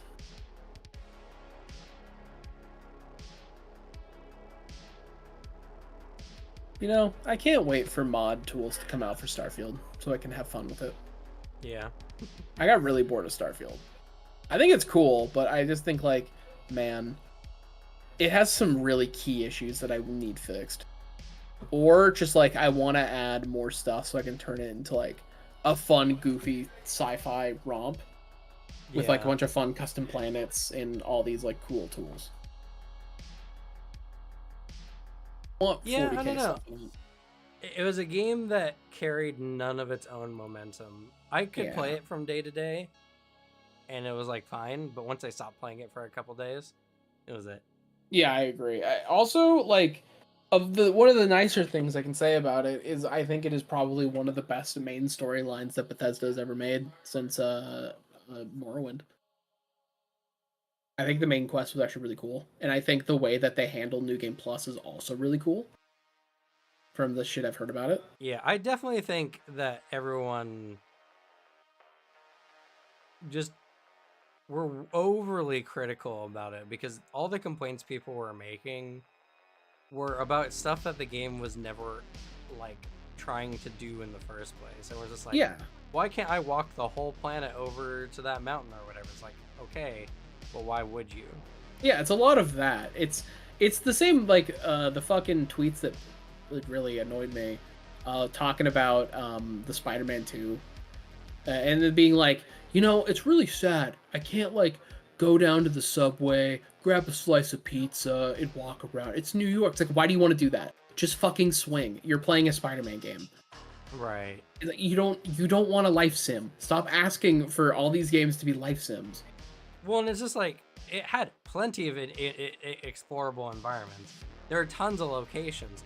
Yeah, sure, you had to go to that location on the planet, but when you were there, some of those maps were pretty big that you had to go through, and there were tons of them, tons and tons. I disagree, Dead Phoenix. I think people were more critical than necessary. I think you could be the normal out of critical, which is complain about the very key issues every single Bethesda game has that is integral to how they design games nowadays, rather than upset because the game you're playing isn't No Man's Sky with combat. Right.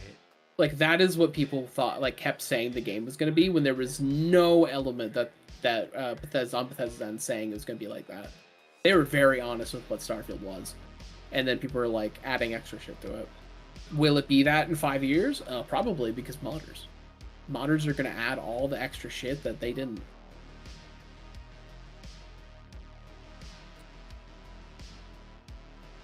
You know, I appreciate seeing Gonzo here. At least the Game Awards are making the Muppets actually do stuff. But how, like, who is this for? True. The little bits, the Game Awards, I think inherently is a really interesting marketing tool, and also one of the most deeply embarrassing live shows I see every year. Yeah. So many times, it also just doesn't help that Jeff Keighley is just a weird guy. He's just every time it's like he has this air of like, I'm the coolest guy on screen, but everything goes really wrong or weird, or he's just a little awkward in like dealing with someone on stage, leading to some fun moments. Like the time he accidentally spoiled one of the main plot points of Spider-Man 2. Yeah. It's just I don't know. There's stuff in each Game Awards where it's like, this isn't necessary. All it is trailers, and then here's the one who won. I guess it is more millennial coded, but I don't know. Well, yeah, I'm a millennial. I grew up with Gonzo. But most people watching the Game Awards nowadays probably don't care about Gonzo. I watched a couple of the Muppet things when I was growing up, and I thought they were cool. They were really fun. Good. It's really funny. Like it's Muppets are not what you think they are. Because my growing up, just around my generation, always was kind of like, yeah, the Muppets and Sesame Street, the same thing. No, they're not. They're not the same thing, but they're deeply different. But that's just because I didn't grow up as deeply with the Muppets. It's just every once in a while there's a Muppets movie that was really good. But that's about it. Oh shit, best debut indie game.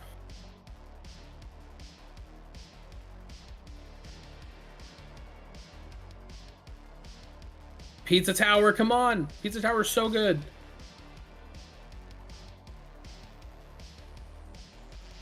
What's the category? Best debut indie game. Viewfinder should lose purely for its dialogue. Pizza Tower was the best one I saw from there, but I wasn't paying attention.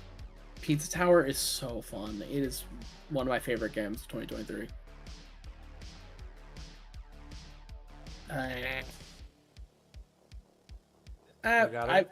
Cocoon. I mean, I imagine it's probably cool. It's one of the games on the list where I'm like, I feel like I'm pretty in tune with the indie scene, and I don't know what Cocoon was.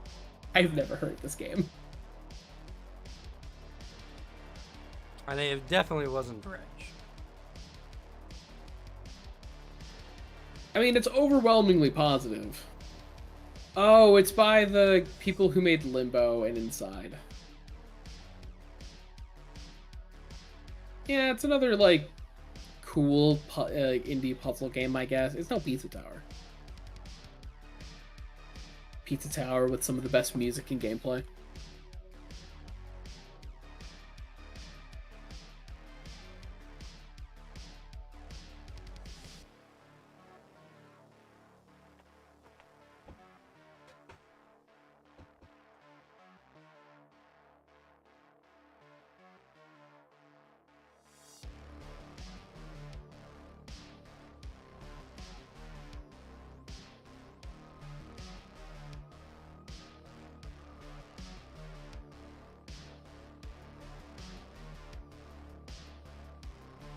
Yeah, other people in the chat and the stream I'm watching are like, I barely even heard of Cocoon. Yeah, I mean it's got a lot of reviews, so it missed, I guess, our circles, but I don't know. Pizza Tower was just a really cool game. I love the art, I love the music, the gameplay is just so fun. It's on my top 10 of 2023 for sure.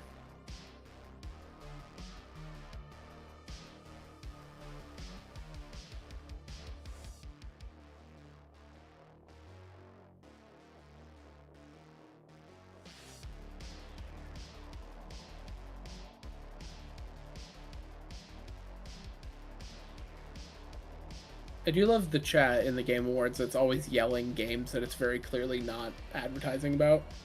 Yeah. Everyone's talking about this as Sonic. Sonic? No. Oh, Jet Set Radio. Oh my god. Oh, wait a fucking sec. This looks fire. Holy shit. Well, it's not one game. No, it's a bunch of other games that they're working on. Holy shit. Crazy Taxi! Oh shit! Crazy Taxi's great! Oh.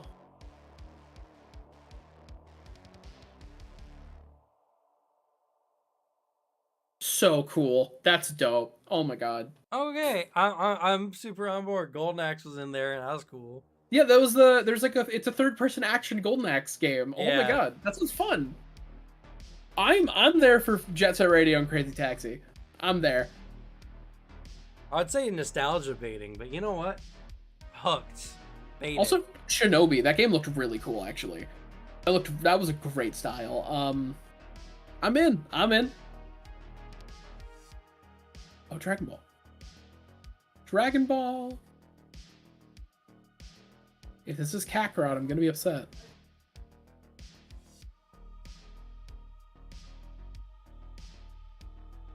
Yes! Budokai!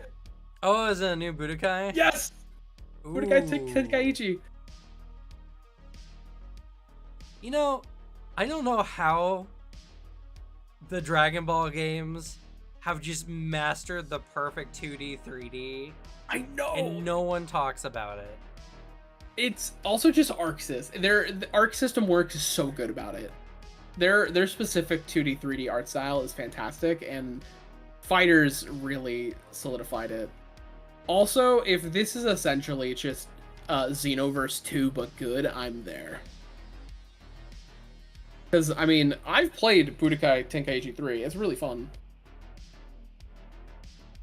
Sparking Zero. What a dumb name, but hell yeah. It's definitely a Japanese style name. Oh shit, Behavior?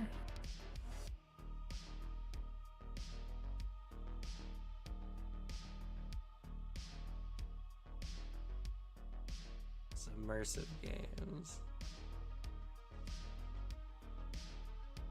Oh no. Dead by Daylight. Set in the world of Dead by Daylight. Oh god. Wait, what? This is from the world of Dead by Daylight.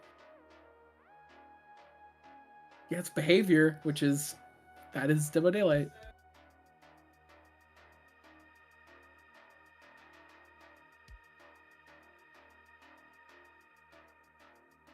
They actually making something cool, or is this just another killer? It's or a something? DLC. It's actually Fortnite. I would be pretty sad. Dead by Daylight Fortnite. Because if they're just gonna make good Dead by Daylight, I'd be really happy. Because Dead by Daylight's kind of bad. There's 4 people. Yes. Oh, there's a hook. There's a hook. There's a killer. That's the entity right there.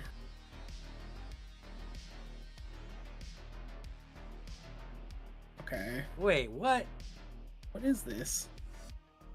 What's going on? Is it just a new killer trailer? Because this is really cool and artsy for a killer trailer.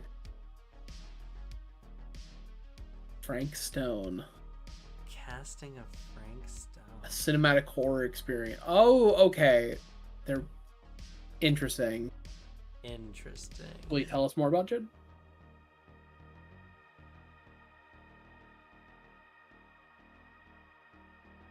Oh, it's single player. Making a single player horror game. Okay. With behavior in Remedy. Or whatever. Wait. Oh shit.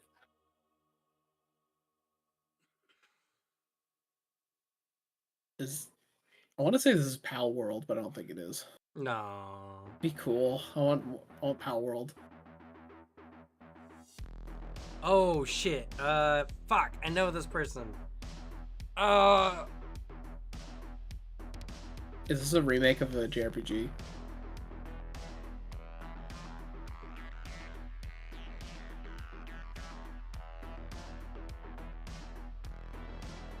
This looks like a remake. Is this a new Mana game? Is it a Mana game? That'd be so cool. Kind of feels like a Mana game. Oh, there's the rabbits.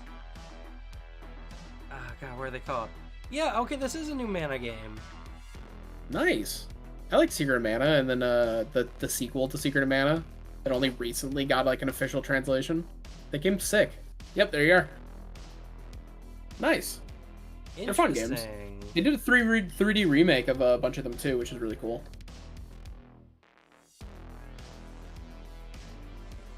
That might be worth a check out. Yeah, I mean, I like the Mana series a lot. Visions really of Mana. Cool. I recently got one of the old ones, like the classic. Was it Secrets of Mana? It's in the pack of 3 games. No. There's Secret of Mana, and then there's the second one. I think it's Legend of Mana. Yeah, where you pick like 3 characters. No. Oh, that's the first one then. I think so. It's a really old game, very janky game. Yeah, there's the first one, then there's Secret of Mana, and then the third one. I think the third one's really fucking good. It's fantastic. Because it's so replayable, too. Rabbites, there you go. And Legends of Mana is the PlayStation 1 game. Really fun game, but also super jank. Yes. They did a remake of it, too. Did they do Is this Neo 3 or something? No. It's by Ninja Theory. Maybe if we see some kind of like yokai. Samurai with guns. Hell yeah. The combat looks fun. Yeah, it looks cool.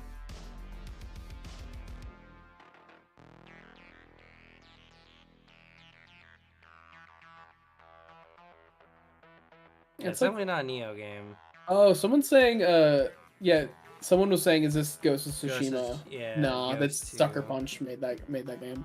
Which they should remake the Infamous games. Maybe that would be sick. I want Infamous 1 and 2, and then Infamous the Vampire Ronin. DLC. Rise of the Ronin. Oh, it's fun. It's new IP. Looks cool. It's very cool.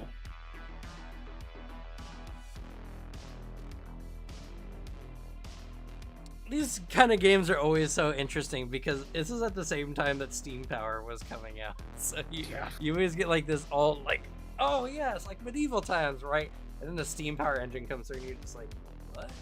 What? They have a gun? What time period is this? Like, nope, that is accurate to the time period. Yeah. oh, here we go. Best action game. Armored Core. Armored Core. I will take Hi-Fi Rush, but still Armored Core should win. Hi-Fi Rush is great, but Armored Core needs to win. Armored Core. Yeah! Armored Core! Yeah! Hi-Fi Rush or Alan Wake 2. I think pretty good. I can't speak. I have not played any of these games. Hi-Fi Rush is really fun. I've seen lots on it, and I think it looks really, really good.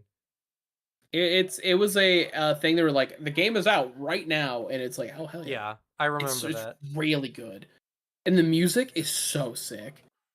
The art style is great. There's a JoJo character because the animator for that level just really likes JoJo, so he kept doing JoJo poses and hiding it in the level. The dev was talking about it on Twitter. He kept hiding it because he thought it was funny. Honkai Star Rail. I mean, that's just a decent game. laughing at mobile games. I knew it. Yeah. It's a good game. It's fun. Just one of those kind of things where it's just like, oh yeah, service game, so you're gonna get a quarter of the story for a year.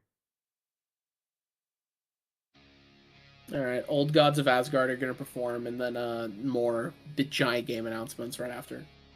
Ooh. Old Gods of Asgard are sick. They're really cool. They are really cool. They did a musical number in Alan Wake, and it was really good.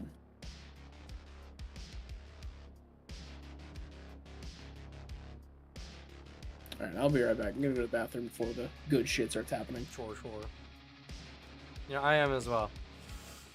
Might as well.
I don't know why there's Let's Players now.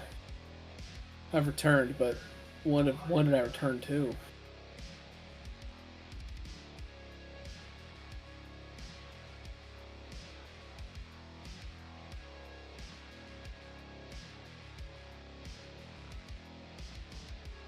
Oh, I think it's the Outlast game.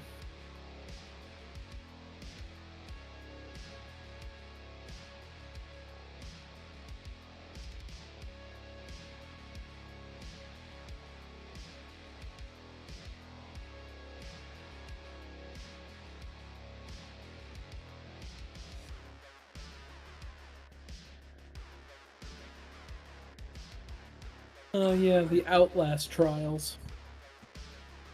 Oh wait, oh this looks sick. Oh shit. Oh, never mind. Vape? This is an anti-vape thing. Damn it! I thought that would look good though. Fuck you. That looked really cool. Get owned. It looked so nice, and then it's just like, oh no, it's an ad. Fuck you.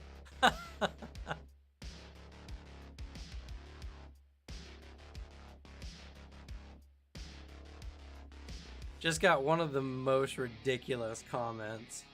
Oh shit. On my YTT RPGs are fun, which by the way, that video,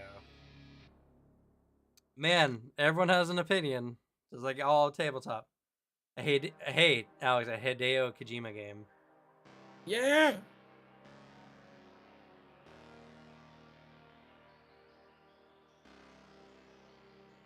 This is so concerning without sound.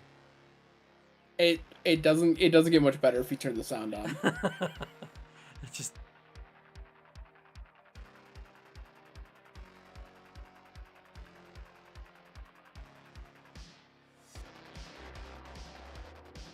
oh.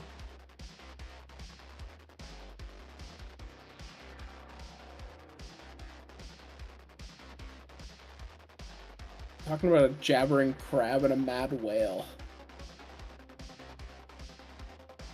Let him cook.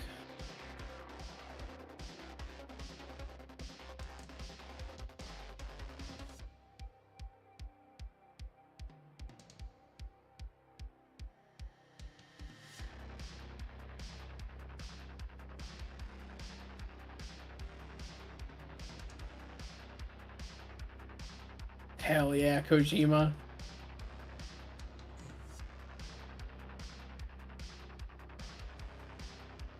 For all players and streamers or screamers? Streamers. I'm curious. I like how he doesn't think streamers are people. Or what if it's a game that is specifically like you have the two classes of people. It's a 1v something game, streamer versus players. It would be interesting if it had like cool streamer elements to it. But yeah, no. He's there! The Chad himself, Kojima. Love him. No, the feat by Nosotros los Lobos estamos regresar. I don't know. Big name. Yeah, went into this whole like soliloquy about how TTRPGs are fun, and then immediately cuts it with, now this hobby was built on masculine physique perks. I don't know, PsyQ perks, CQ perks. So allowing women to do their will here has the same disaster effects on gyms and state spending.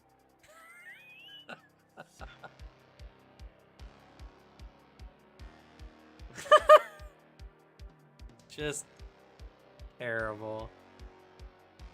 Oh, he posted in two things. He also did something in a TTRPGs are changing Woke Finder and Co-Woke Press are part of the same stock that brings the hobby down. It was Kobold Press, but they turned into Co-Woke Press. You know, that's so specific. I feel like it's a joke.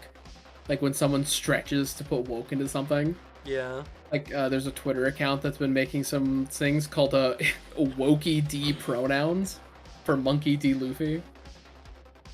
Just shit like that, where it's like you'd think it's a joke, but very clearly not. See, I'm always for like inclusiveness and letting everyone into tabletop, not people like this. Yeah, you're just obnoxious. Just leave. I'm not saying the way you play games is bad, but your views on women and inclusivity are actually detrimental to society.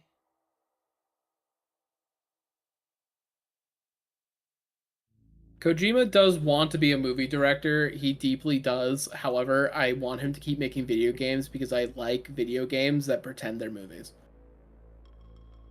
I think it's really fun. And I like Kojima because I like having one weird guy make art with no one telling him no. I think it's good.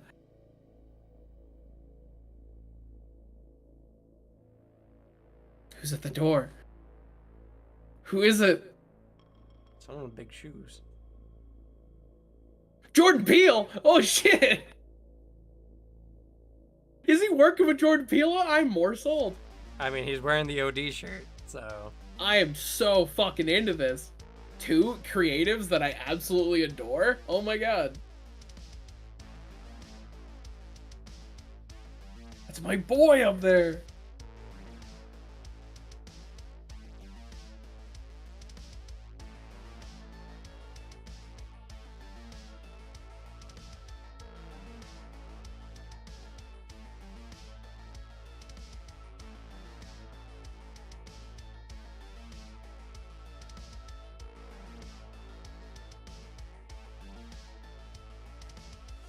Looking at the chat right now is hilarious.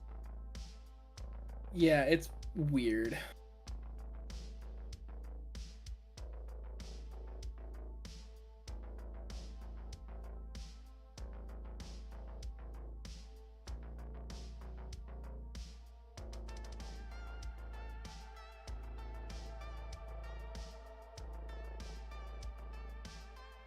And only slightly racist.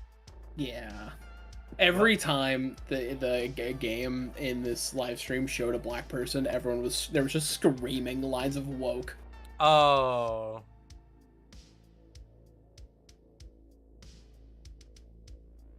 Yeah, thanks, I'm ugly. I hope you enjoyed stream. Have a nice one. Yeah. I think we're just gonna finish up the Game Awards and the. Honestly, yeah. I'm not doing anything else, so might as well. All I'm planning to do when TableTalk ended is hop right back in D&D Outcast and play more of Rogue Trader. I'm gonna go play Dragon Quest. That's quite fair. Oh, Alicia's streaming our this live stream in the Discord too. They should just be streaming the Game Awards. That's what we're watching. Yeah, they should just, guys, you should just watch the Game Awards. But you're just hearing us talk about the Game Awards without watching it. Well, maybe they're second monitoring it, right? Maybe they are. You know. Alicia, you better be second monitoring the Game Awards right now, or else.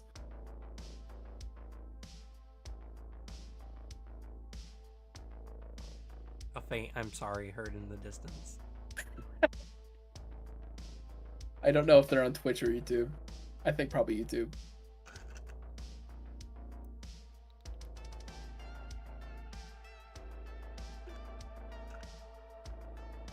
Nope, Twitch.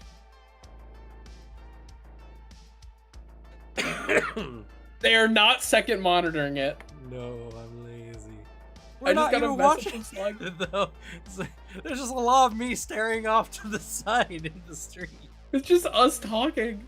And me going like, I mean, to be fair, it's also the stream. People come by, they're like, what are they doing? And it's just you staring and me going, oh, Hideo Kojima. Yeah. Jordan Peele. I'm fucking hyped. I mean, Kojima could literally make anything and I'll buy it. I like him. I like his weird design elements.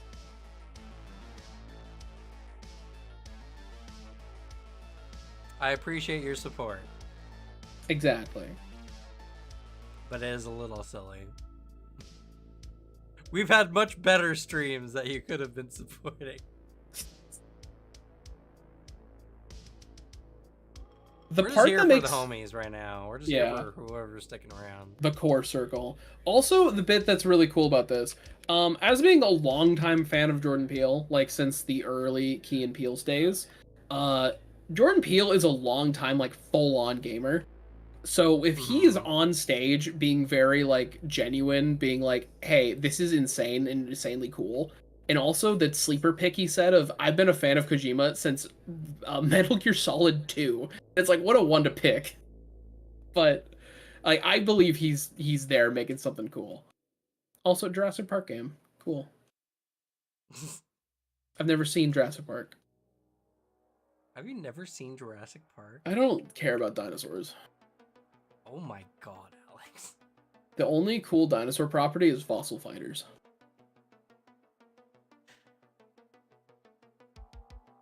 My favorite dinosaur is literally one dino from Fossil Fighters that carried me through the game.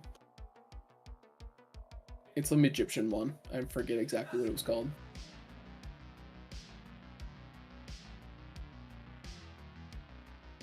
What if they made a Dead by Daylight style game where one person controls the raptors? I mean, that would be kind of fun. So what is this game? I mean, some Jurassic Park game. They don't have feathers, so I don't know. I don't know. This feels super, like, nostalgia baity and in the worst way. See, this one feels like weird nostalgia bait, and then, like, yeah, literally, it's just, like, a weird nostalgia bait, and then the second one is like, hey, remember all these games you like? We're making them again. And you're like, oh, fuck yeah. Yeah. And now the T-Rex is going to come in and do the big T-Rex roar. Oh, there it is. Eh, there it is. Huh. Okay, so it's a... I like that they put the alpha game in progress when it was running at 20 frames per second. Yeah. I mean, it looks like a very cinematic first-person experience. Jurassic Park. I mean, yeah, it could be good. It could be. It could be cool. I mean, it would be intimidating. Don't get me wrong. I'd be scared running from dinosaurs like that. I wouldn't. Ooh, best audio design. What's the award? Best audio design. Audio design.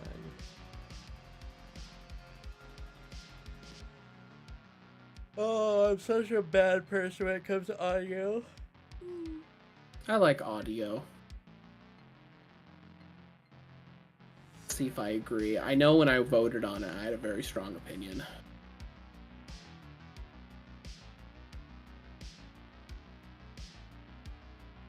And okay. I've heard that the Alan Wake has some actually banger tracks in it too. It does. It is a good track, but that's not the audio design.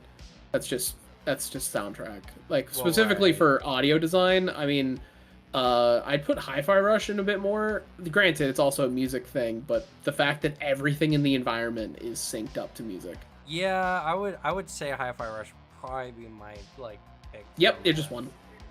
There you go. Hi-Fi Rush wins. Fuck yeah. It's a great game. It's so fun. It's one of those games, it's a proper like action like game because when you play it and you get good at it, you feel so badass. Yeah. It's what you want out of a game like that.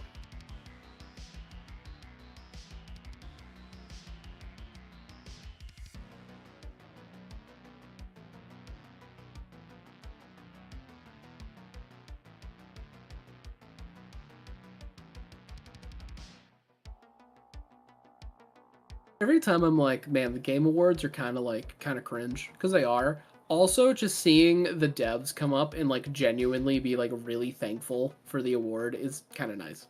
Yeah, I mean, I think the Game Awards are inherently a good thing. Yeah. That has just been kind of over commercialized. I agree. I like that it also is mixed with like cool game reveals because it needs that, especially with E3 dying. I think what Jeff Keighley is doing good, but I think it's become so corporate that it becomes really cringe. Yeah. The best parts are just when a dev is just on the stage being like genuinely really happy that people liked their game. Yeah. Where it's like, that's nice to see. I mean, the whole point of this is like to give recognition to the people behind the product. They deserve to be known, especially for the early game history where people weren't allowed to be credited on games. Yeah. Or were just credited wrong. Like the fact that most of the people behind the old Street Fighter soundtracks from like 1, 2, and 3 were women, and due to weird Capcom restrictions, they weren't allowed to use their real name in the game credits. Yeah. So they had to have like male pseudonyms. And they're still not properly credited, even in remakes of the game. The people who are credited with making the soundtracks are the people who literally converted the soundtracks to a different file format. Oh, it's Fortnite again. That is Fortnite again. This is what, the third Fortnite ad? Yeah. Fortnite must really be something, you know? It's a popular game for kids. Kids really like it. All the more confusing. Yeah, what kids are watching this? What kids are watching this? I assume it's it makes the money, but then like, because then it's not even people watching the Game Awards, it's kids watching other people watch the Game Awards. Or watching a video being like, Fortnite is getting a new thing, and then they're like, whoa! Now they jingle the keys to keep the kids in there. Exactly. And then it's, you know, the Let's Players who scream, and like that's their personality trait. Right.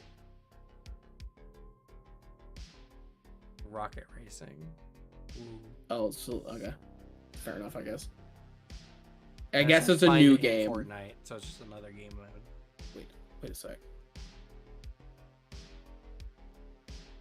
Okay, we got ancient Japanese art, dude with horns. Pretty cool so far. Oh, is this the Black Wukong game? Ooh.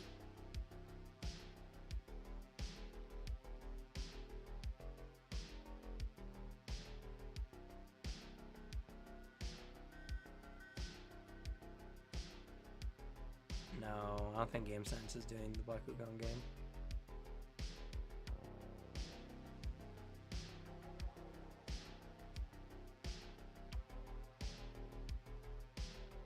This child acting is pretty shit, I gotta be honest. Why do bad No, people wait. win? Is this the Black Wukong game? Oh yeah, there's some Wukong.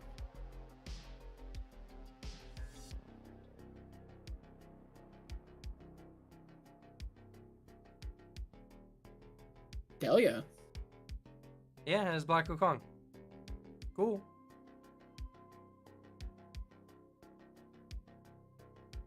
Didn't they have like gameplay trailers of this like years ago? It's been coming out over the last year or so. I remember I've seen a like gameplay of this and thought it looked sick. Yeah.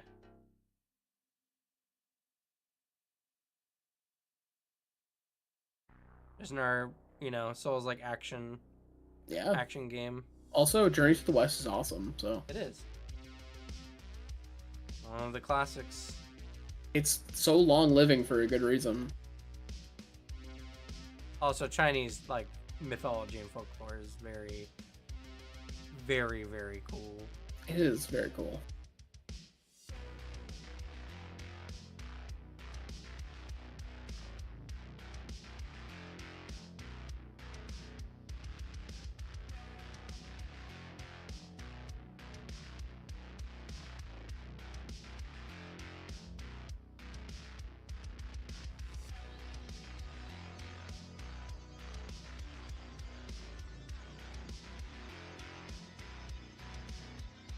Black Myth. Hell yeah. Looks sick. It looks good. That's new footage. And a release date. Next year. It looks like it'll be fun. It's releasing on everything, so. Oh, is this the Justice League one? Yeah. Your stream's like ever so slightly ahead of mine. Like a couple seconds. Oh no. Yeah, it's this game that they've remade, like and reworked 3 times so far. Every time they show. Every time I see the Suicide Squad. I don't know. It's like this game could be fucking cool. Like it can be cool. Sure, yeah, totally. It's just they had to rework it. Every time they show gameplay, everyone's like, "This sucks," and like, "We're sorry." I'm just so tired of seeing Suicide Squad literally everywhere. Yeah. And oh damn, Feel Good Inc. is the music they're picking for this. Interesting. Yeah.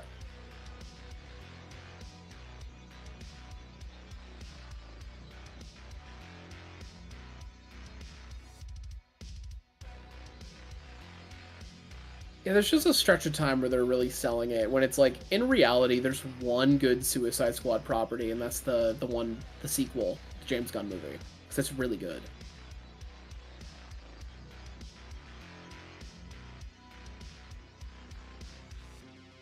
I don't know. It's just like I can only see the Suicide Squad so many in like a 5-year period where I'm just like I'm done.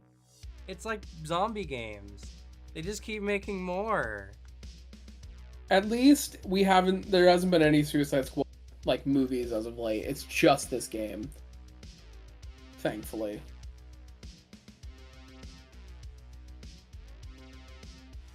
Oh shit, this is the Warframe devs. Oh. Yeah. Honestly, if they just made a cool like character switching Arkham Asylum type game, that'd be pretty cool for Suicide Squad. I don't care about a co-op shooter.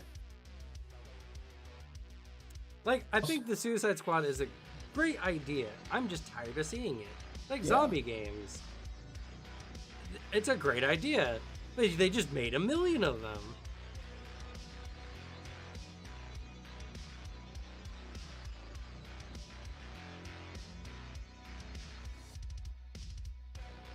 Alright, this is the new Warframe expansion. Oh, yeah, the 1999 or whatever. Yeah. Let's see if they're gonna actually fucking drop cross-save. They do all this stuff, and then they just, at the end, cross-save. Yeah, that'd be the biggest part. That'd be the biggest thing they could announce. It's like, hey guys, also this expansion's gonna have cross-save. Book weapon, interesting.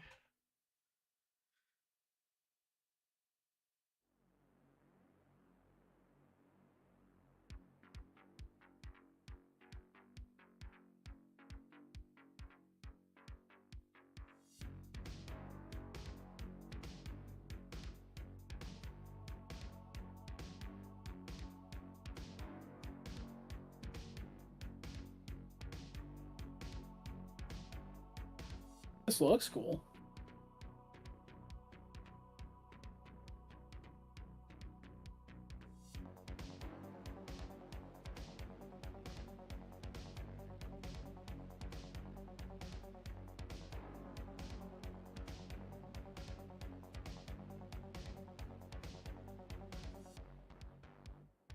Man, Warframe is such a game that, like, I feel like if you don't keep up with it, you get back on, you're just like, what the fuck is happening? Yeah, I agree. What's going on? Everything's changed. Oh shit! It's it's about that weird evil entity that keeps fucking with the player. Yeah, I like that character a lot. They're really cool.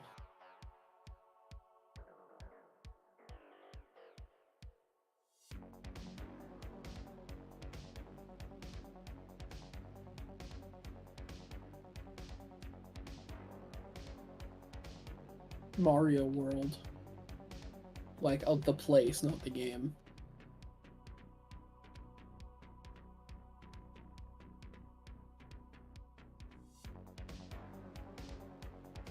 Oh, I can go IRL get crushed by a womp? Fuck yeah.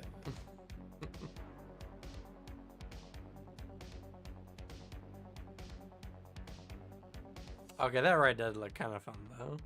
That looks fun. This would be I would be insane and like so happy if I went there as a kid. That's one thing I'm excited about for having kids. Taking them to fun stuff. Places. Yeah, go back to fun places like that and be like, oh, it's for you kids, and then secretly you're like, yes.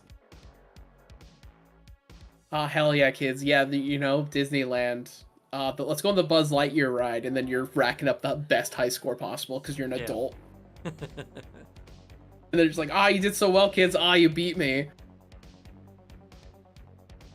Is this just an ad for Starfield, or are they announcing something? It's gotta be something new. I don't know. They keep just talking, showing reviews. Yeah. Slop field. Yeah, this is just an ad. Just an ad. Oh. Oh, it's that fucking witch hunter game. Or the ghost hunting game. That looks so fun. I am very stoked for this new genre of ghost hunting games that have come out. We keep getting a lot of them. This one looks like a fun action game. Is this a Thaumaturge? No. No? That's gonna be a CRPG. This is like an action game. I think that was Remedy Studios. They announced it last like big game show. It's a ghost hunter that's like his wife is dead and in the ghost world, and he's in the living world. They both kill ghosts. Oh, I remember Devin talking about this one, yeah. It's got a long ass title.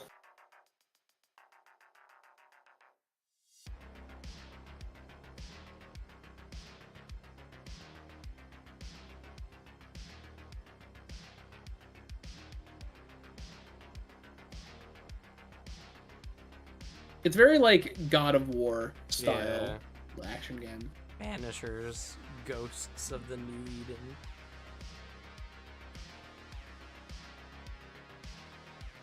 and apocalyptic US imagery.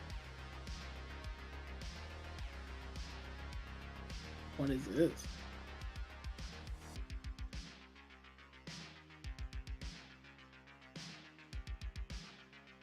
That guy is doing terrible first aid. Honestly. That's fucking jerking that guy's head around when he's bleeding out.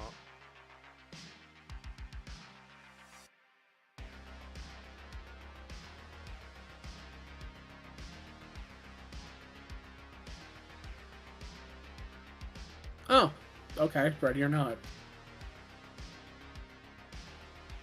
What?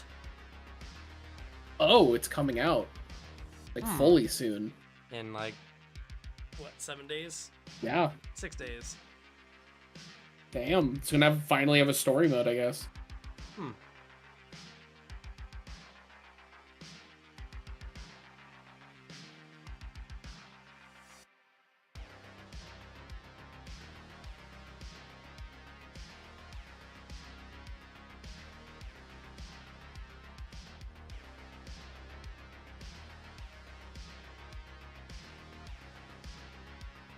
God, early December is so packed full of shit. Oh my god. I know, right? Rogue Trader, the new Path of Exile League came out, or is coming out tomorrow. Against the yeah. Storm is coming out.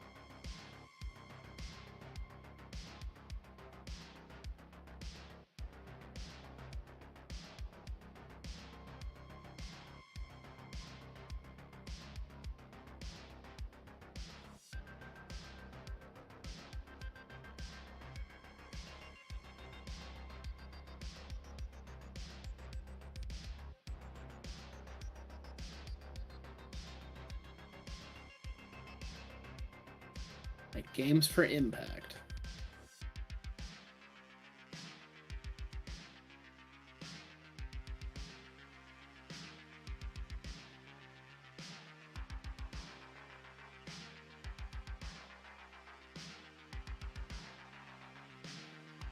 This is another game that had a lot of titles that I just hadn't heard of.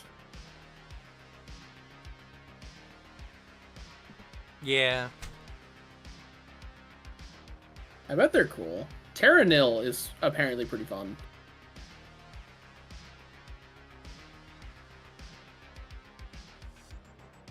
Terra Nil is like the reverse city builder. It's kind of fun. Yeah.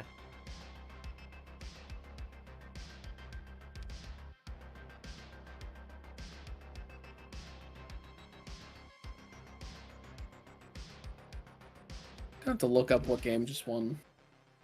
Which one was it? Like Chia or something?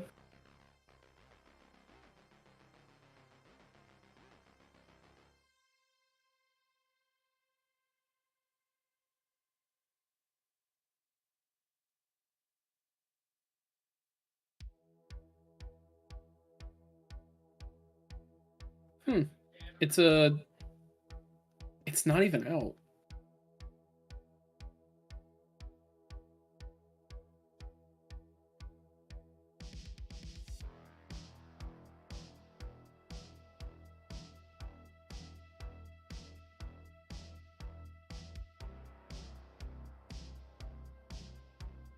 Oh, okay. I guess it came out on Epic Games, but it's an open world like physics game that's kind of just like play around in a big space. Oh, no worries. Dead Phoenix, enjoy Pathfinder Society. Yeah. Have a nice night. Thanks for being here. Thanks for being one of the OGs. Oh shit, that's Bayek! I'm terrible at knowing who people are. I just know the voice, and he said Assassin's Creed Origins, so that's Bayek. I'm also not hearing the voices. That's fair. Doubly. I heard Bayek the moment I heard him speak. He's, you know, why did you show Reggie?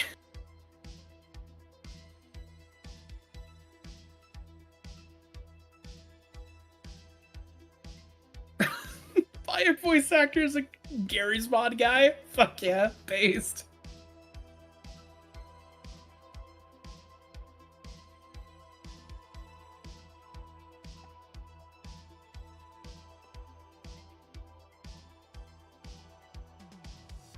I don't know. This Game Awards, there hasn't been anything that's super wowed me. There's been like one or like the Sega announcement was, I think, The Sega was pretty cool. We'll see if they're gonna drop anything cool here, like these next ones coming up. Cause we're getting close, right? It should be. Should come out. I think it's probably gonna end at 7 then.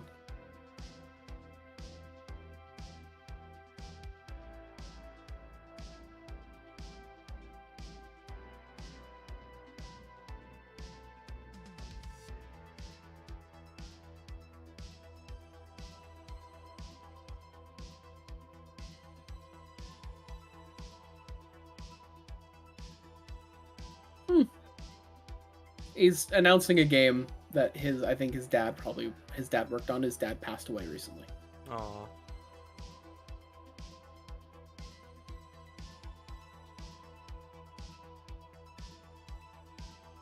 Critical Role. Wait, what? Yeah, I got support from Critical Role. Huh.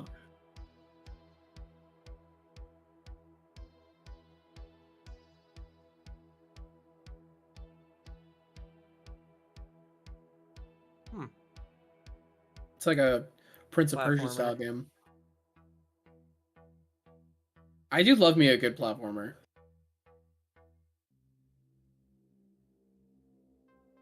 Oh, it looks good. This might be sick. Holy shit.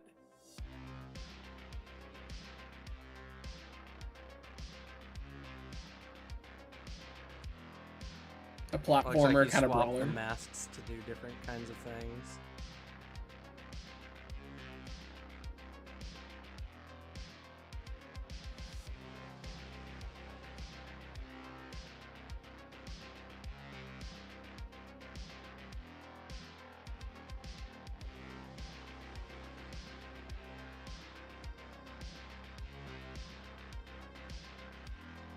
Go. I'm thinking I'm gonna wish list that. That sounds really cool. So, Tales of Kanzara.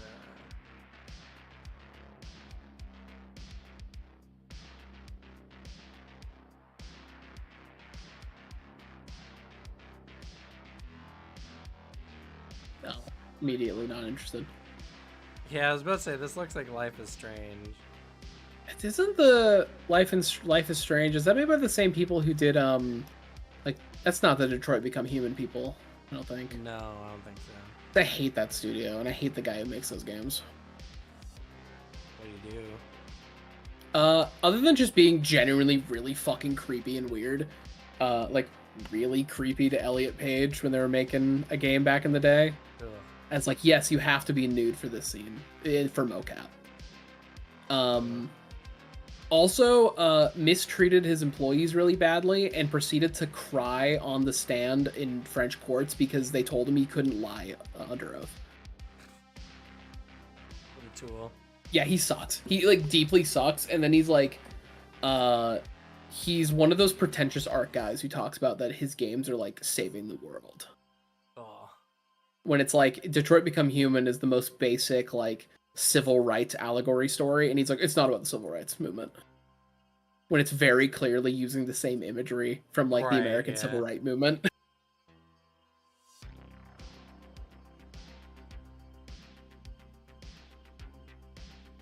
The First Berserker, a game that's cartoony action stuff,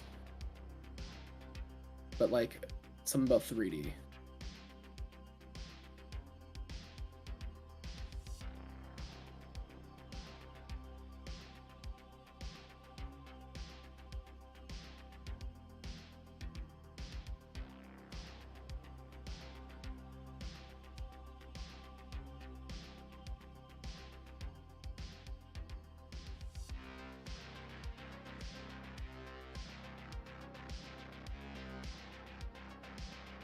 Looks like it's just gonna be another action hack and slash. Yep. I like the art style though. The art style, the character designs look pretty cool. You know, it's like the difference between that one, what is it? The game we were saying that was over-designed. Yeah. It's like, this is how you design like a really interesting, like vibrant, cartoony world without it looking busy. Okay. Like, I can track what's happening. The more I'm watching it, the more I'm kind of getting into it. It looks really cool. This looks like a great Souls-like. Like, holy shit. Yeah. Oh my god, that looks sick. Oh my god. That was actually pretty cool. Okay. Okay. All right. It's starting to cook. Hey, it took a little bit. Game Awards kind of cooking. Okay. It looks really cool. All right, I'm wishlisting that immediately.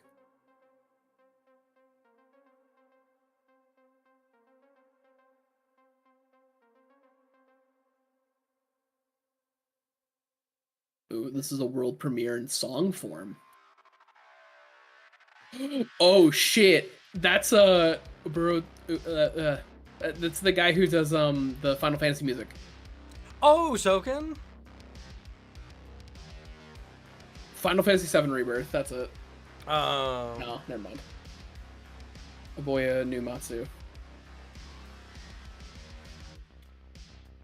Umatsu-san, yeah, she's really good. Oh, she's great. Yeah, I love her music.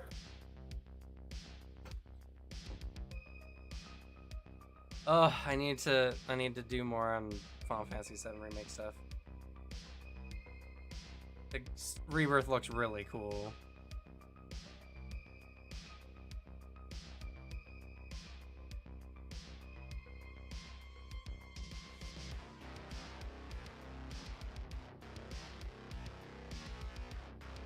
It looks fun. I at some point I'll have to sit down and play through them.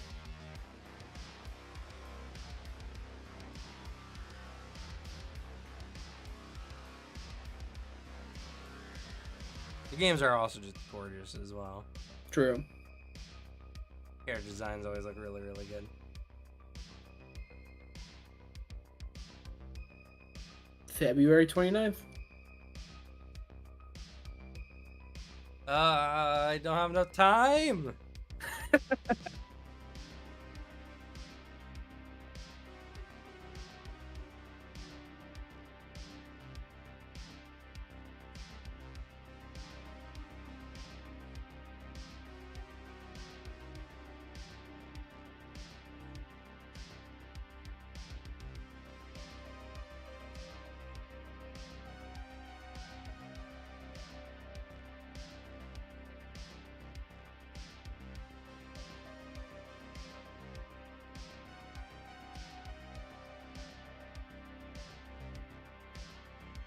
I gotta say, this Game Award has been pretty good pace, though. I can honestly say I've been mostly on track. There's a few moments where I kind of like zone out when you're like, there's been less trailers that I'm immediately like, and I'm not interested. Yeah. It still happens, but there's not as many as like some, like a Nintendo Direct will do to me. Right.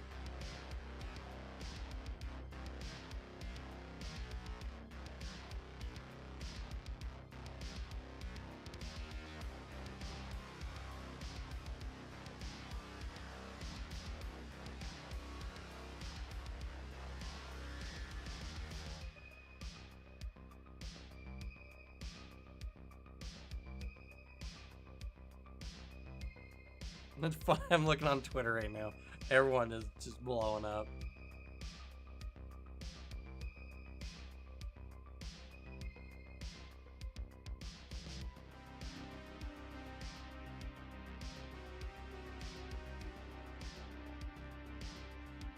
Oh, they're dropping a Final Fantasy thing.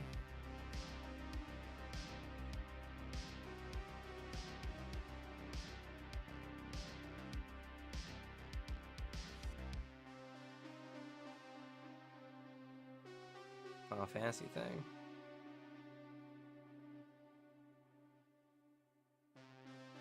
What? Hey, that's Apex. Oh, it's Apex crossover with Final Fantasy. Okay. Jesus Christ. This is what I like about Game Awards, where they're like, here's something for you Final Fantasy fans, and then they drop something like this. It's like, what? That art is also terrible. It looked a little weird. He knows.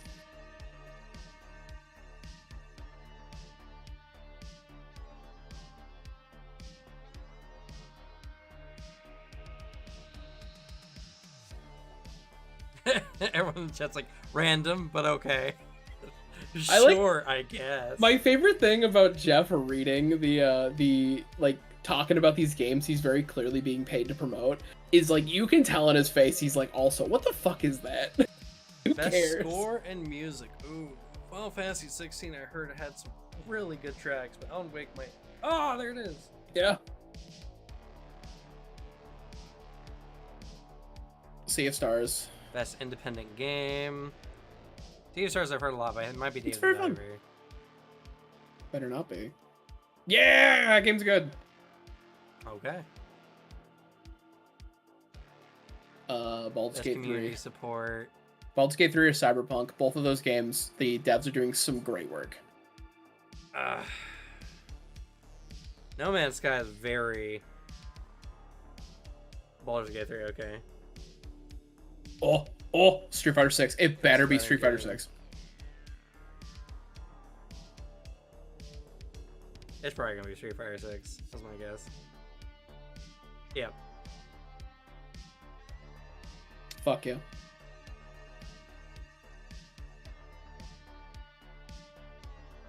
Most anticipated game. Oh. For me, it's Like a Dragon or Hades 2. Hades 2. Hades 2. Suzanne's been playing through Hades, and I hear the music, and I'm just like, I remember why I love Hades. It's so good. Such a good game. I gotta get those last 5 achievements they added.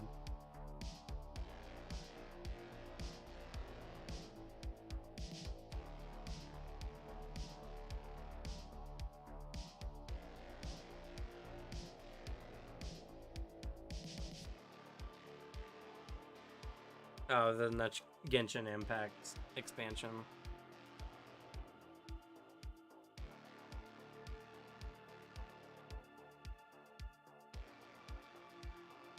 Or is the Honkai Star Rail one? Oh, it's the Honkai Star Rail one.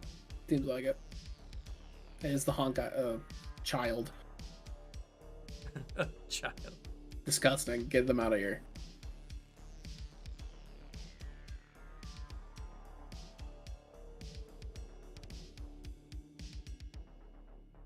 I really need to get back in and play some of the new stuff. I really liked the game, but it's cool. I just ran out of stuff to do.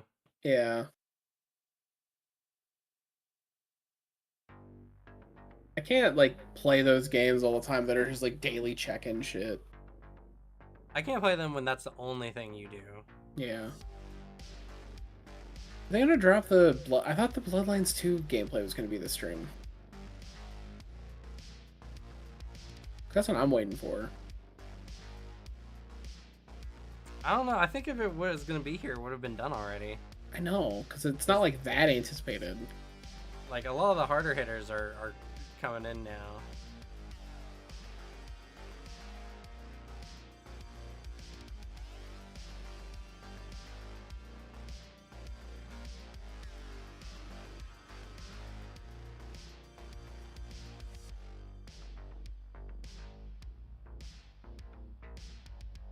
What about Monster Hunter now?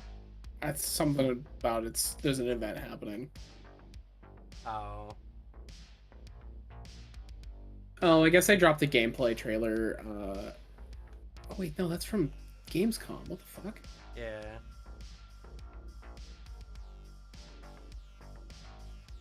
That's just been a sponsorship. That game before was... What the fuck? Fortnite again. Oh, okay. I can look away then.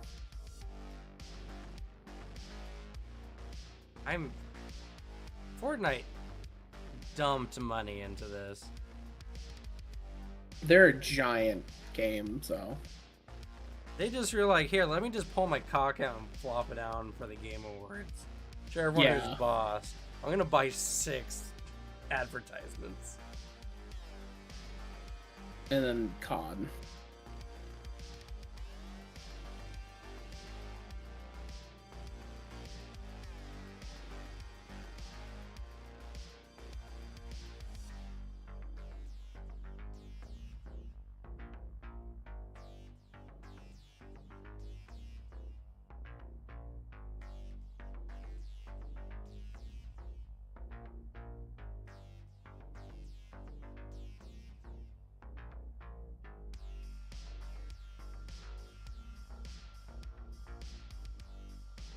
Okay, we definitely have to be getting to the end here. Yeah, we have to. Okay. That looks like something. Yeah, from what my personal trainer says, the zombies mode kind of rules. Yeah.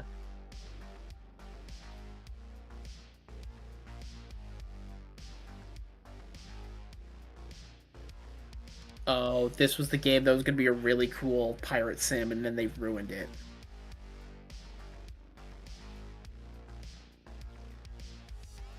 And it's a scary version of Wellerman.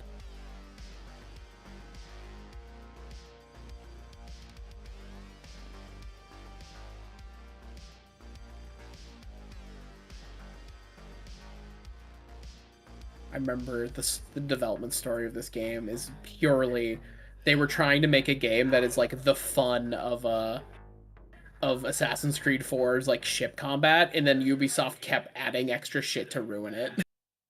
Like that's corporate got involved.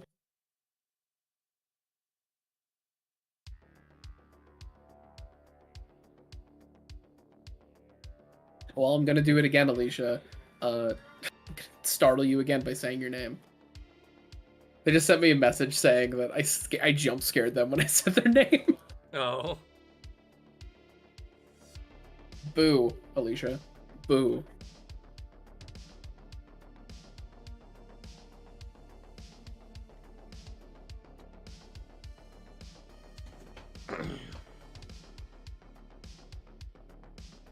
I forgot I was streaming for a second. I was about to turn my light off.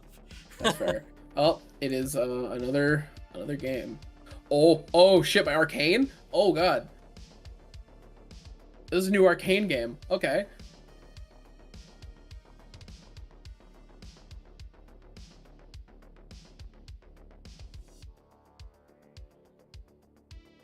Well, the art style looks good. They always got a great art direction. Is this some of their Deathloop?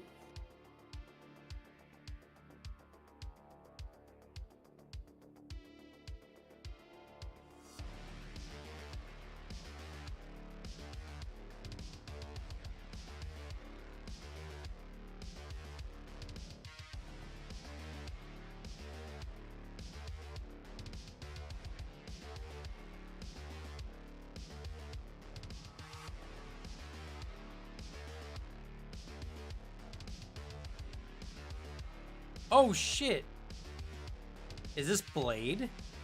Oh my god! Is it? Oh, it is! It is! Holy shit! Oh, okay. I was very unsure.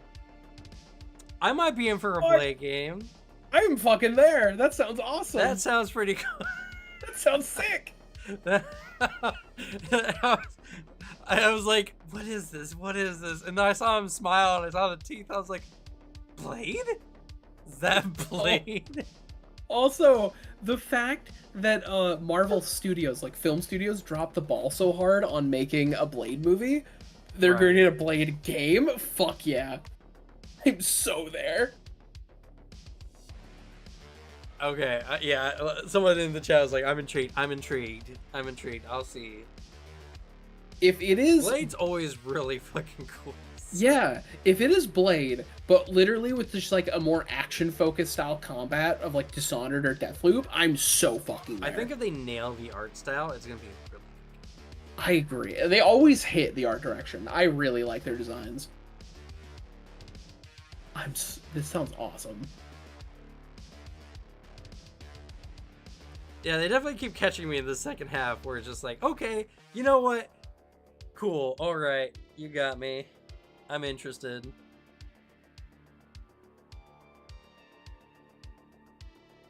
And Blade is so criminally, like, underworked. Really, for how cool everyone, like, cool Blade is and how much people like Blade, yeah, like, they don't give him enough justice.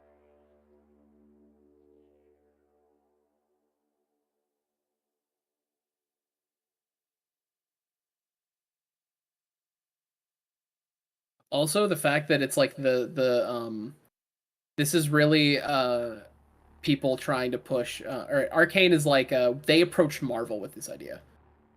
Yeah. They wanted to make this game. Also, they pushed for the game to be set in France, and specifically the hometown of like the game director. That's fun. I love that kind of stuff though. You know, love and care is put into it and stuff like that's put in. It's a third-person action game. I figured as much. I mean, normally their games are first-person. That's why. But fair enough. I'll take it. They gotta show Blade being cool. They do gotta show Blade. I am into it.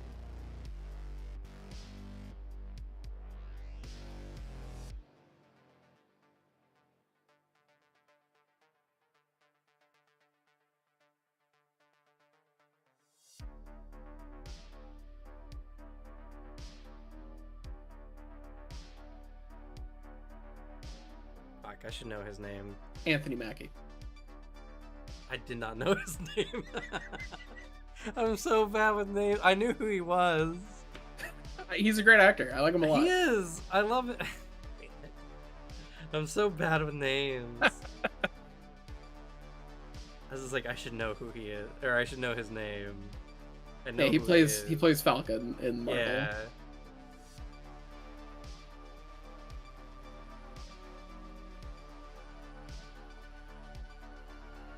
Wait, is this game of the year?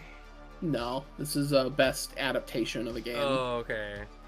This movie, because he's in the Twisted Metal series. See, Twisted Metal's getting season 2. Who watched Twisted Metal like on Peacock? That show looked bad. Apparently, it's really good. Really? Yeah. I'm surprised. I'm happily surprised, but I'm surprised. Now, apparently, Charlie, who was really into Twisted Metal, like when it was coming out originally, or like played it when he was younger anyway, said he watched it and was like, it was actually pretty good. It's a cool series. It's interesting.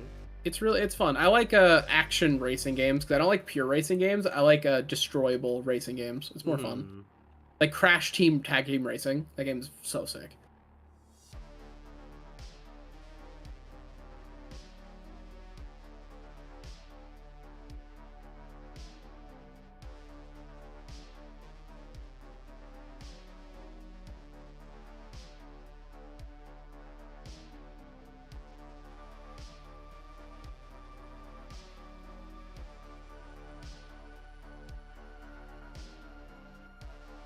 Ongoing game. Best ongoing game. I mean, Cyberpunk would be better. Or I guess people like Final Fantasy 14. I mean, yeah. I don't know.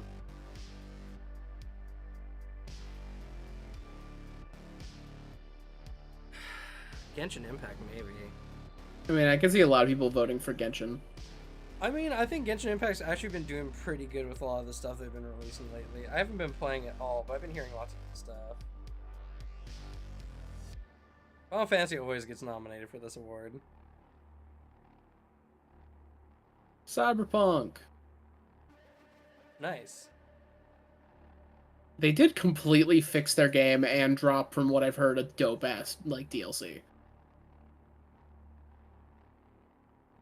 And also, you know, it does the cool thing for an expansion. It actually is a new ending for the base game storyline.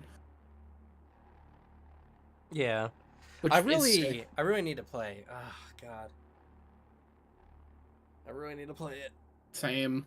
Other games got in the way. The hardest part for me right now is just to hop into a game that has, like, a deep narrative. I just have not been in the mood to, like, watch a game recently. I feel that. Like, Dragon Quest Monsters, man, I'm just in there, I'm fusing monsters, I don't care about the story, it's not that important, it's fun, and stop anytime. I've been needing a game that I could just, like dig into. Because it's Rogue Trader, which I want to at least finish a playthrough before Yakuza Like Infinite Money comes up. Like, the Infinite Wealth. Because that game looks really cool. I'm really excited.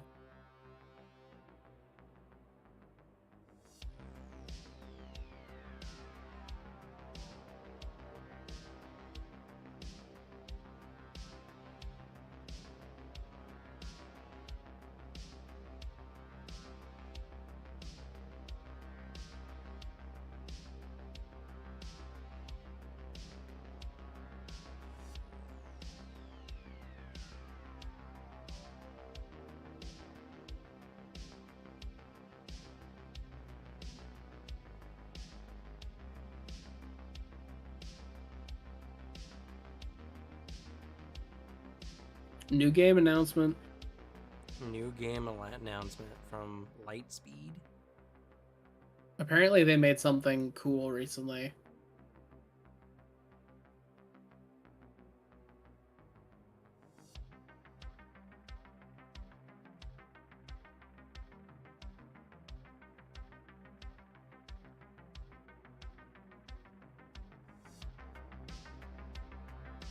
I just want Monster Hunter.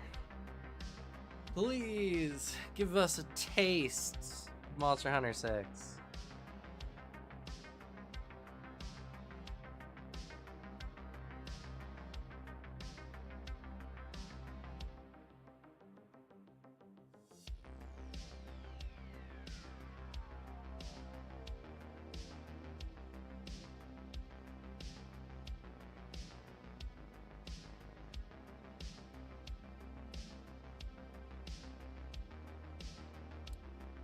I don't know. I'm intrigued at the moment.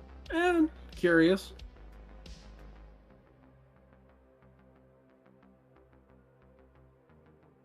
Scared Family, Evil Robots.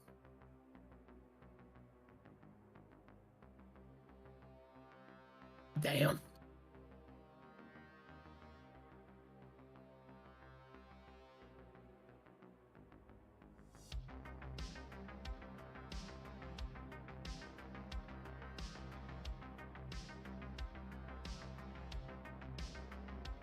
Oh, the demon is here.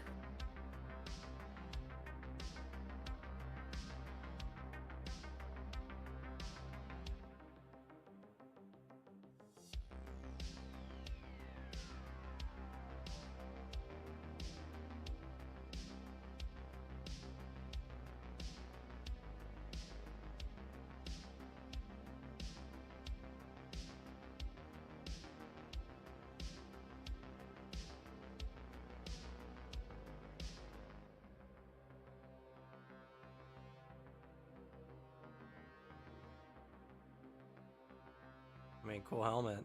Yeah. I kind of want to know what type of game it is, because if it's just a sick-ass first-person shooter, I'm there. Last Sentinel.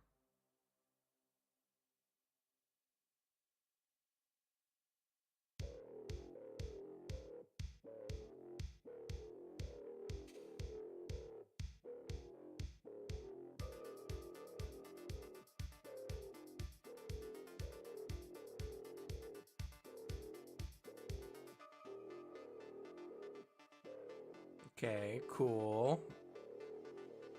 Oh, wait, is this Last Ascendant? I don't know.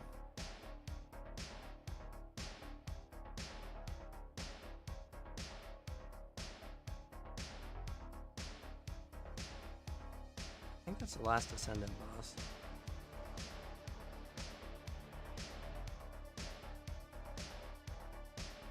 The scale of this game looks fucking wild, though. It's Last Ascendant, okay. It's kind of like a Warframe-esque type game. Okay. You get each of these individual characters, you run around an open world, do missions, get gear. Each character is kind of like has like the blood of divinity or something in them. Or the First Ascendant, whatever. Yeah, nice. I'm interested in the game. I tried out the open beta. It was fun. It just reminded me a lot of Warframe. So. Well, Hoyoverse game. Oh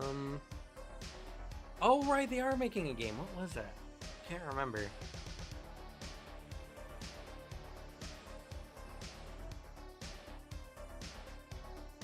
Oh wait, is this was Zenless Zero? Yeah. Okay. Oh, this is the one that has the Spider-Man movement system, right? Yeah, or they just stole it. Fuck yeah.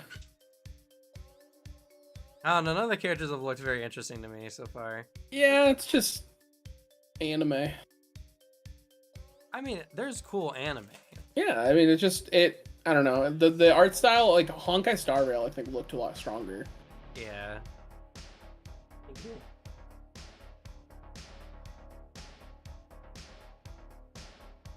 It's crazy that they just have like 3 fucking games that are going to be operating at the same time now. Yeah. It must be just like made of money at this point. Pretty much.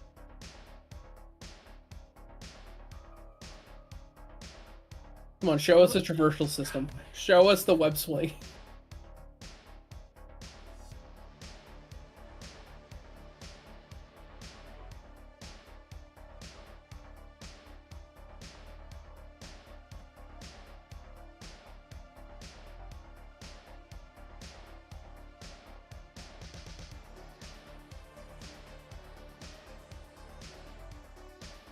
Yeah, I don't know. No one in the cast looks interesting to me at all, so I don't know. Same. Because like, in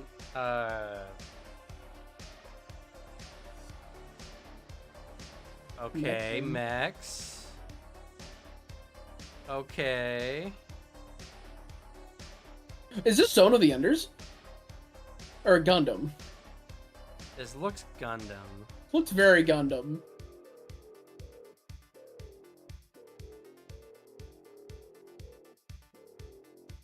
This looks like Armored Core.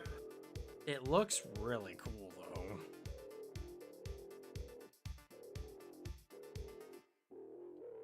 though. They didn't just take Armored Core 6's homework, did they? I'm up for more game. This is definitely not the same as Armored Core, though. No. This looks really fucking good, though. I'm not gonna lie. These mechs actually kind of look sick. Yeah. Cool. They got, like, interesting abilities, too. Combat looks super high-paced.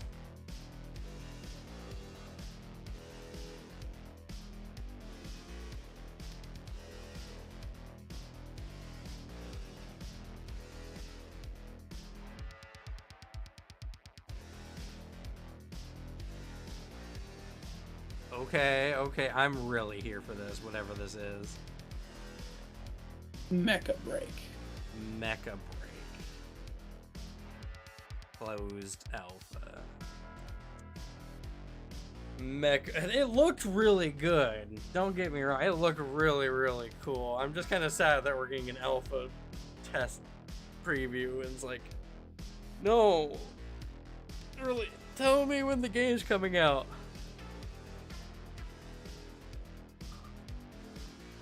The game looks really cool, though. Yeah. It didn't have the same impact that Armored Core does. The mechs don't feel heavy. I like the chunkiness of Armored Core a lot. I would say I like Armored Core more. Is this the Star Wars thing? No. No, wait. The fuck is this? Looks Star Warsy.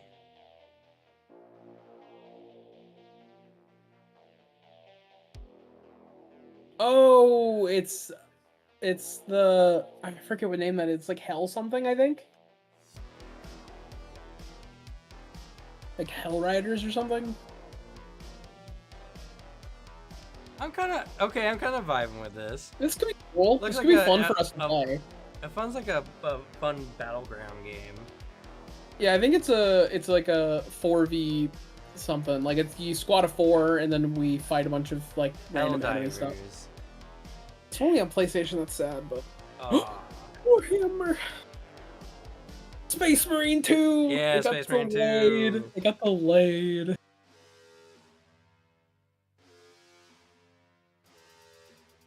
Yeah, that's my boy, fucking Titus.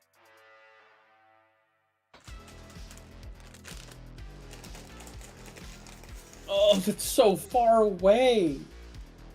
Oh my September. God. Oh my God. It's gonna to wait a year. This month. Special surprise.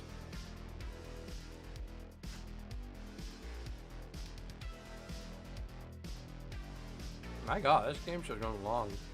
Long ass time. That's the musical performance, and then next they're gonna show the game of the year.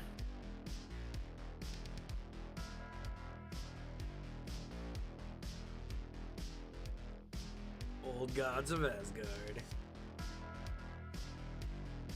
I love their 80s like style. Oh, this is the song that's in Alan Wake. Oh. Yeah, that's the Alan Wake actor. Yeah. To be fair, the song rules.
I need to play Alan Wake too.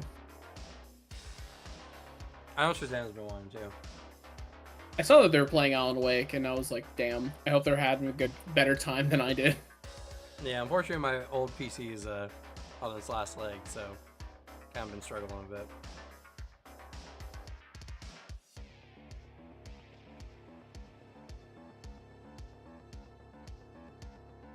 Oh no. How many people are gonna be upset that that's blackface?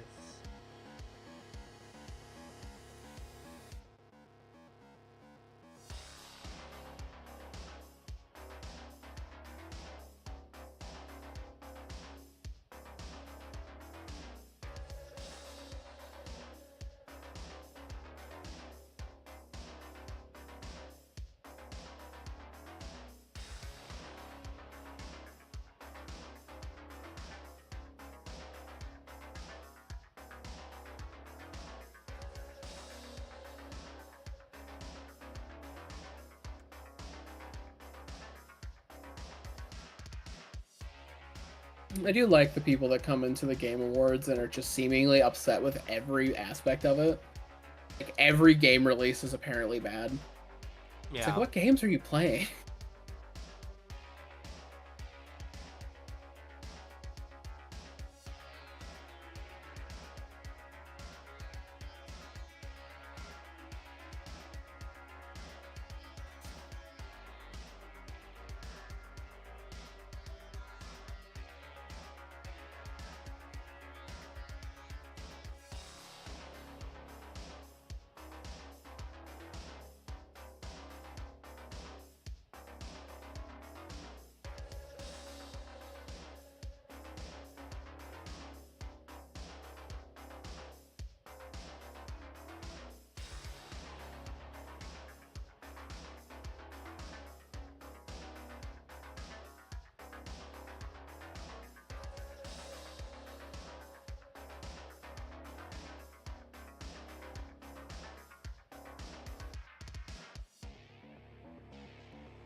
Armored Core posted that they got best action game. Fuck yeah.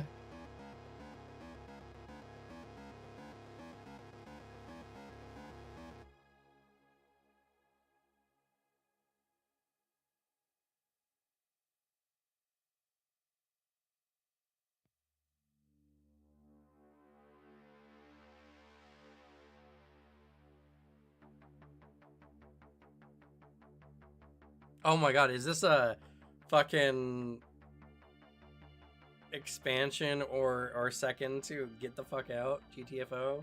That'd be cool. And it looks like it. That's a new weapon.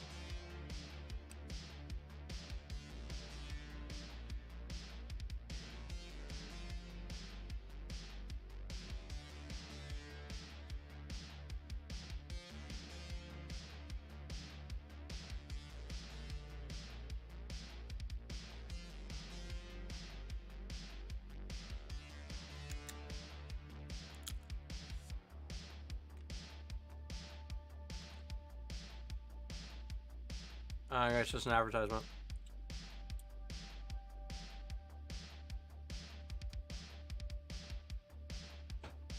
Yeah, it's like the last chapter expansion they're making, I guess.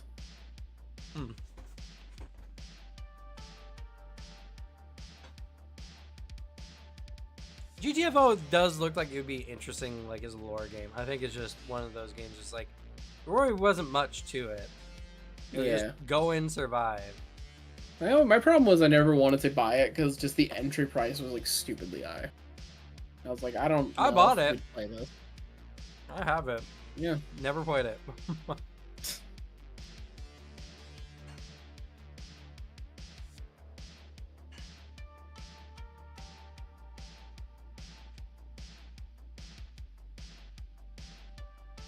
Alright, new game, sci-fi game.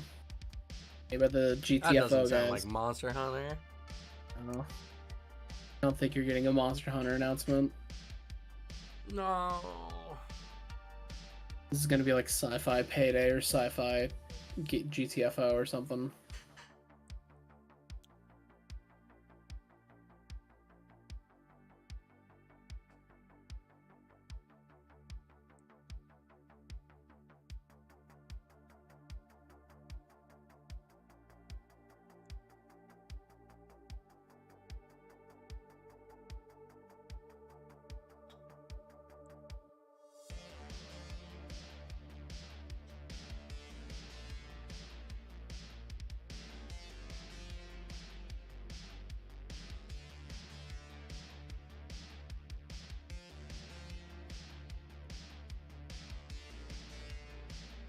Looking too artsy for me.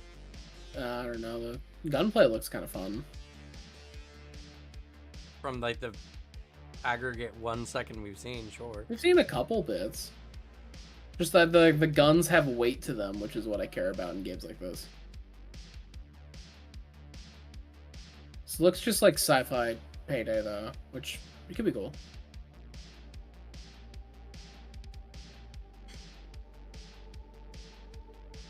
Den of Wolves. Yeah. Yeah. Could be interesting. I don't know. Maybe. As far as like game things are concerned, I've been more hyped about other things than that so far. So.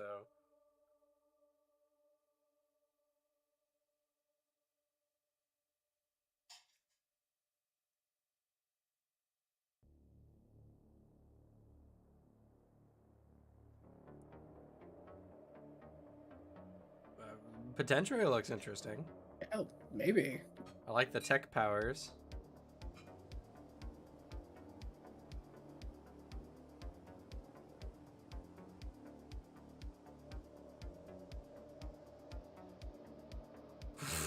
Well, grapple hooks? I'm in.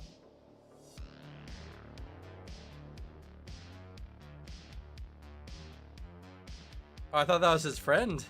I did too for a sec. I thought it was just like, man, dude was right there with the school bus.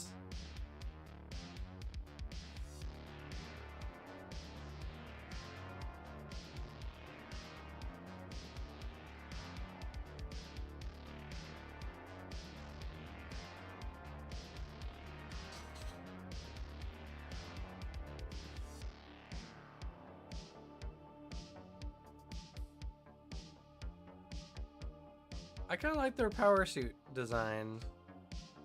Exoborn. Master of the Exoborn. Apocalypse. Ooh. It looks like a Fortnite type deal. I saw people coming on like little. It's an open world extraction shooter. Oh, okay. So it's more like Tarkov. Yeah.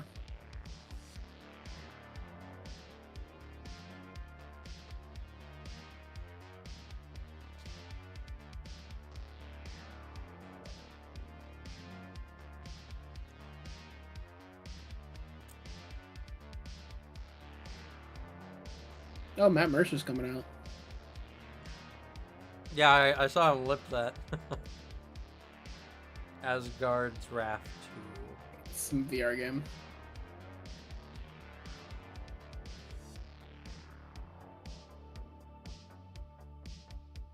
Man, I gotta say, poor Matt.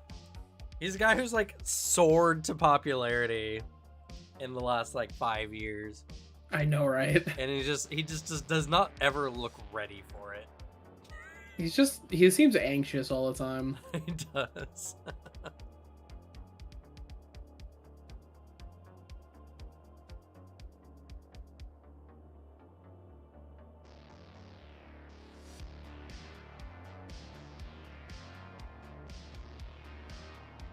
He killed it on stage though. He is the voice of Loki in these games, apparently. Hmm.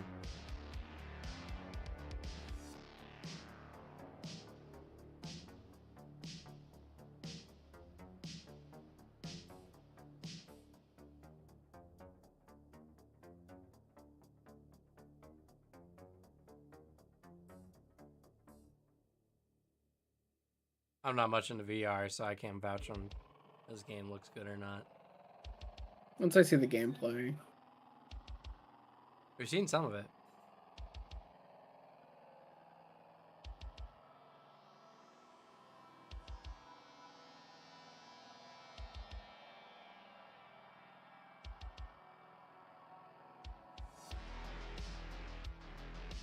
Could be cool.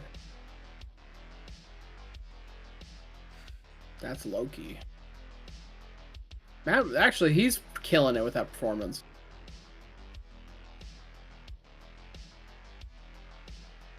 Fishing minigame? Huh. This actually could be quite sick. I wish I had a bigger space. I have a VR headset. I just don't have the space for it.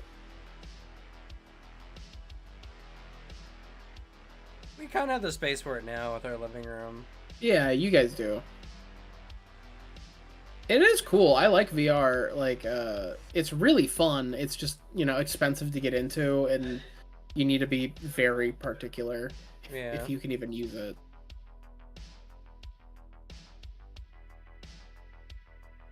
Looked okay. Yeah, looked cool.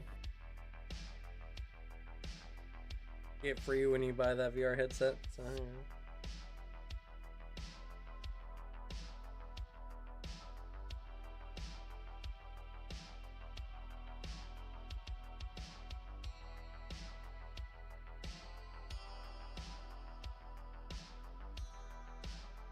Honestly, Game Awards are going a little long. I'm kind of ready for it to be over. Same. Oh, fit trailer for the Fallout show. God damn it.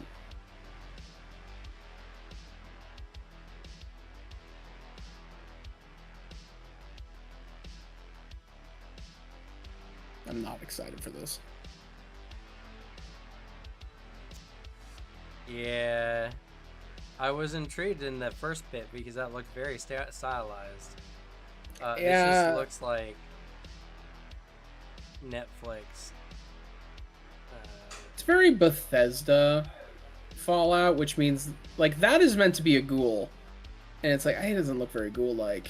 I can see it a bit. But... just the nose, and it's mainly like it's just certain Fallout elements. They're like watering down to make them like on screen. So like we want you to be able to see the actor. Cowards.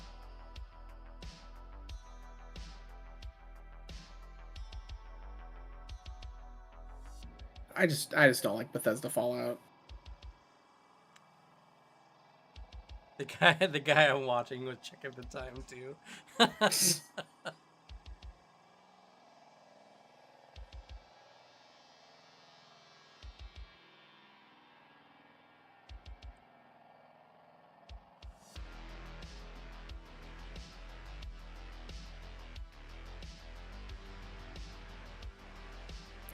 hot, Howard.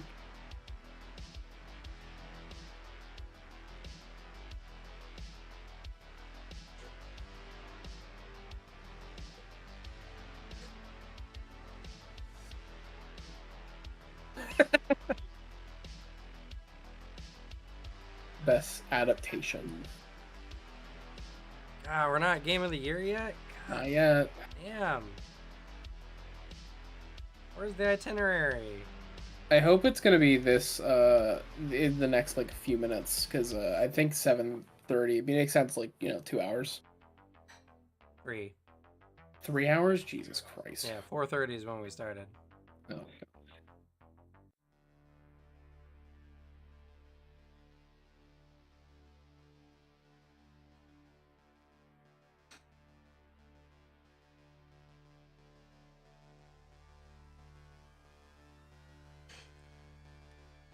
Last of Us wins.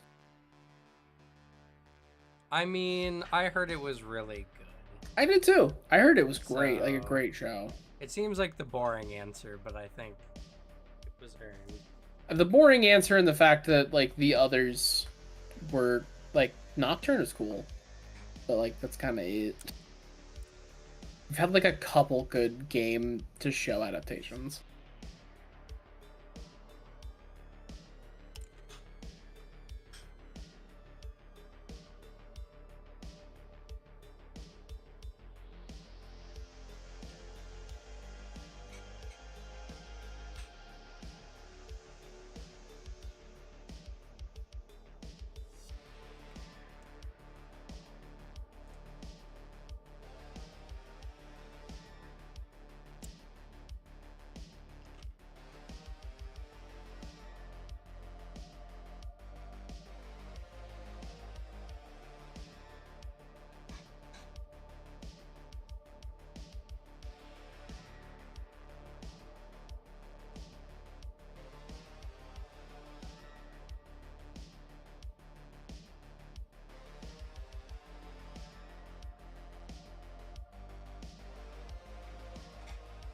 All right, I guess that's probably the last chunk of announcements before the game of the year.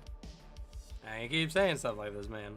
I think it probably has to be because like there can't. I voted in the awards, and this is the last one that I think they haven't done. Like they did adaptation, and then next game of the year, Baldur's Gate 3. And then they announced the Baldur's Gate 3 DLC, where they're going to let you go up to level 16.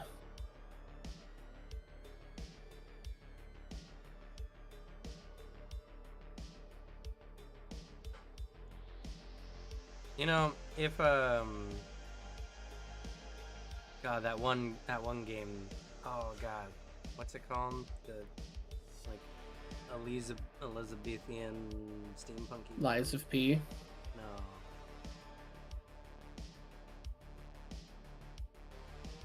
Monster Hunter. There it is, Cam. Monster Hunter. You got what you wanted. Nightingale. The last game is just like a worse yeah. Nightingale. Like. I mean, it just looked like a nice, cutesy, like, Switch thing. I mean, for those who enjoy, sure. I'm not. Monster Hunter now? There you go, Cam. Shut up! You asked for this. I want Monster Hunter 6. You got Monster Hunter, though. Shut up. I don't want to hear it. Not from you.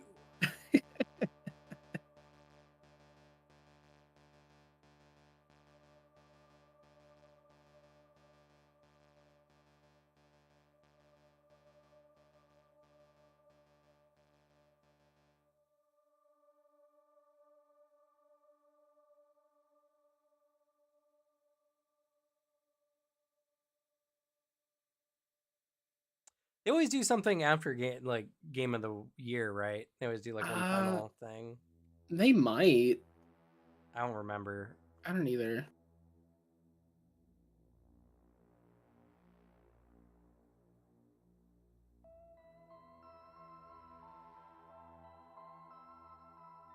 To be fair, No Man's Sky has become such a good game. It's actually very fun now. I bought it when that game came out, and I'm playing it recently. It's like, God, such a different experience. Yeah. Significantly I've purchased better. this game 3 times now.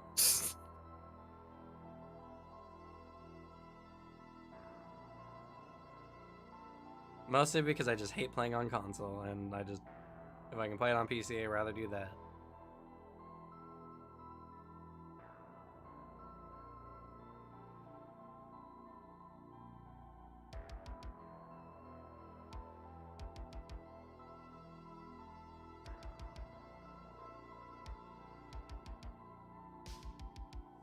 This is a really good, show of how much No Man's Sky has changed. Honestly.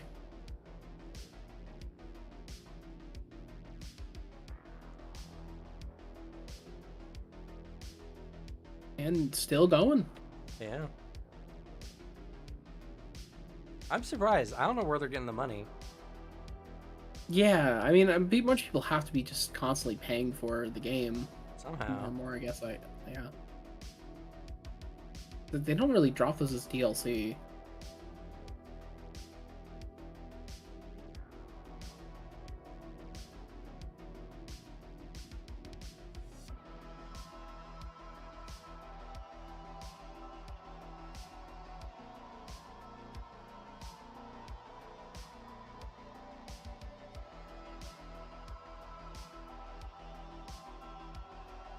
Oh, they're making something new. Who? Oh, Niantic? Yeah. Or the No Man's Sky devs been working on something for 5 years. Oh, No Man's Sky devs, yeah. For 5 years, they've been working on something. Where are they getting the money? I know, right? Like, something else. I'm excited, though, actually, because I want to see what they do with everything, all the knowledge they've got, like, getting No Man's Sky up to snuff. I want to see what they do now with, like, a fresh IP.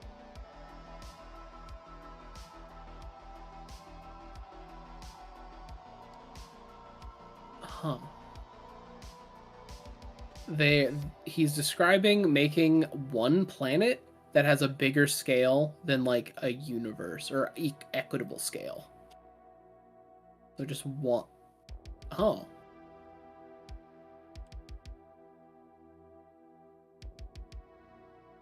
Oh. Oh, this is going to be promising a lot. This is an open world planet. Like an actual fully explorable planet to scale with Earth. That is a lot. Yes.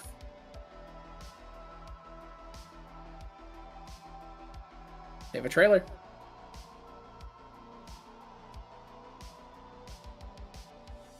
Open planet MMO, the new genre. That's actually fucking nuts, the idea. Yeah, the idea is nuts. So No Man's Sky was the same way of like, let's make an actual infinite universe. Right.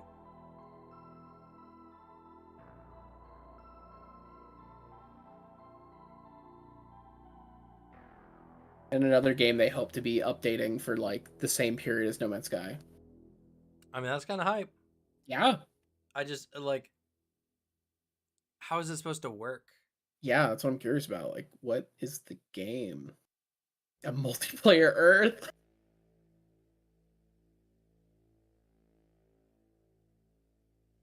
What the fuck?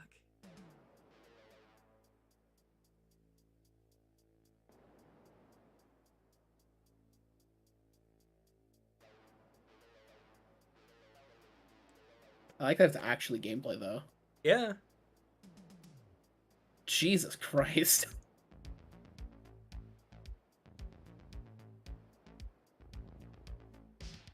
That's a lot. Yeah. Like, I'm just trying to process what I'm looking at.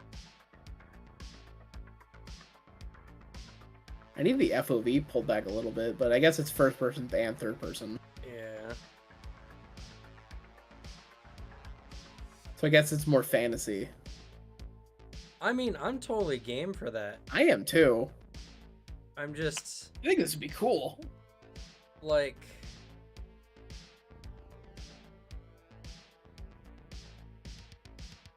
Yeah, you can see all the pop in there, which is normal. Yeah. If anything, I'd be suspicious if it wasn't popping. Exactly.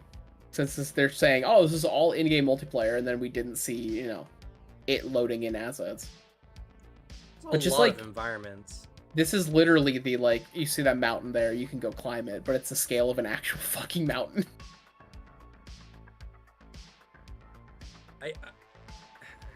Huh.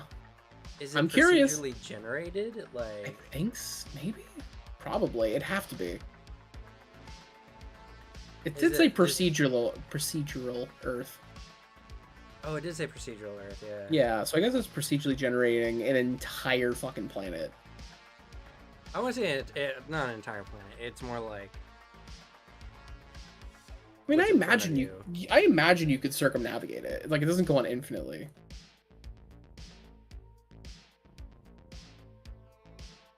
Okay, you know, I'll try it out.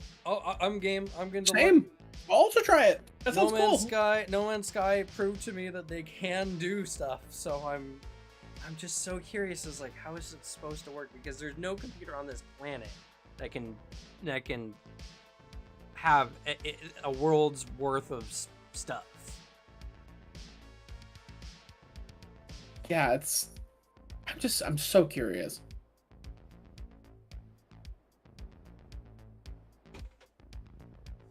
Oh no, we passed the 7:30 mark.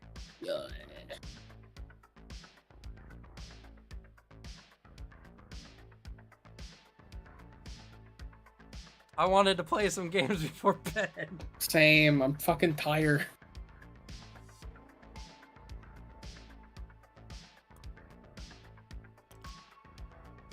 We've just been sitting here doing a whole lot of nothing, so... Yeah.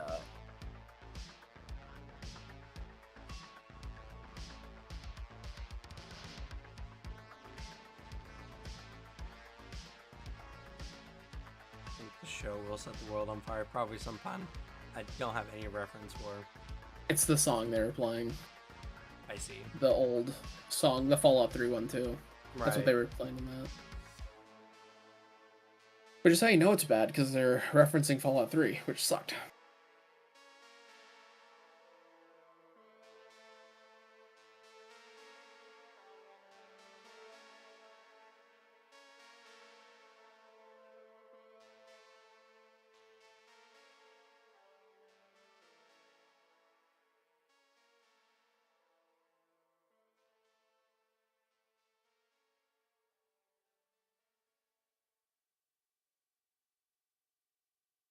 Oh yeah, I remember Stormgate was announced last year. The StarCraft devs.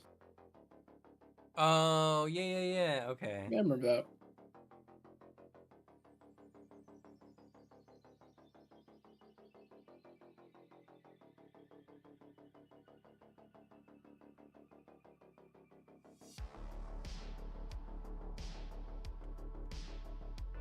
Actual gameplay of it too.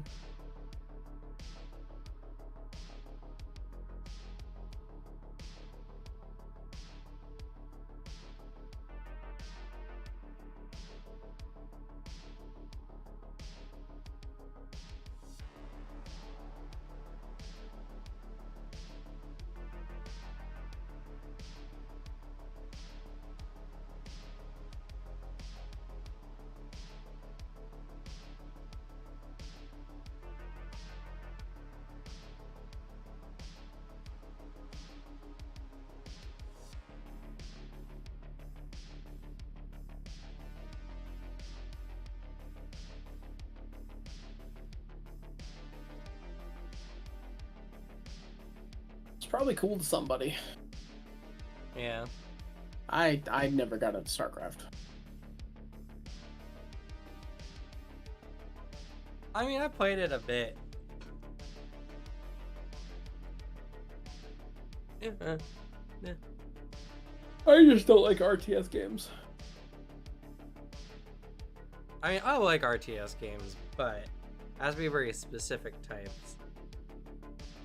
I liked the Divinity one, Divinity Original Sin RTS, but that was about it.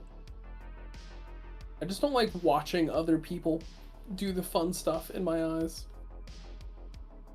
Yeah. I want to be boots on the ground, like doing stuff.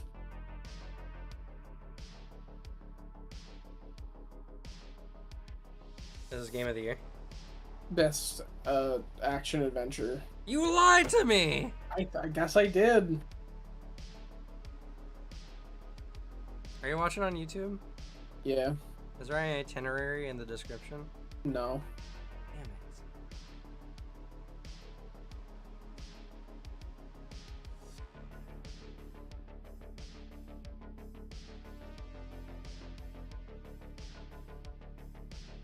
Tears of the Kingdom. Fair. That game's pretty fun, actually. Tears of the Kingdom did the very cool thing in that it fixed all of my issues with Breath of the Wild. Like, it was just a direct upgrade of a game that I thought was kind of mid. Yeah.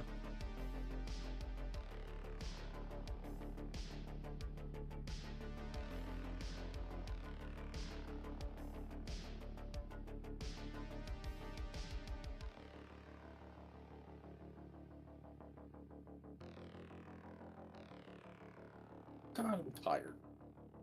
Me too. I just want to fucking eat, make some dinner, play a little Road Trader, and chill.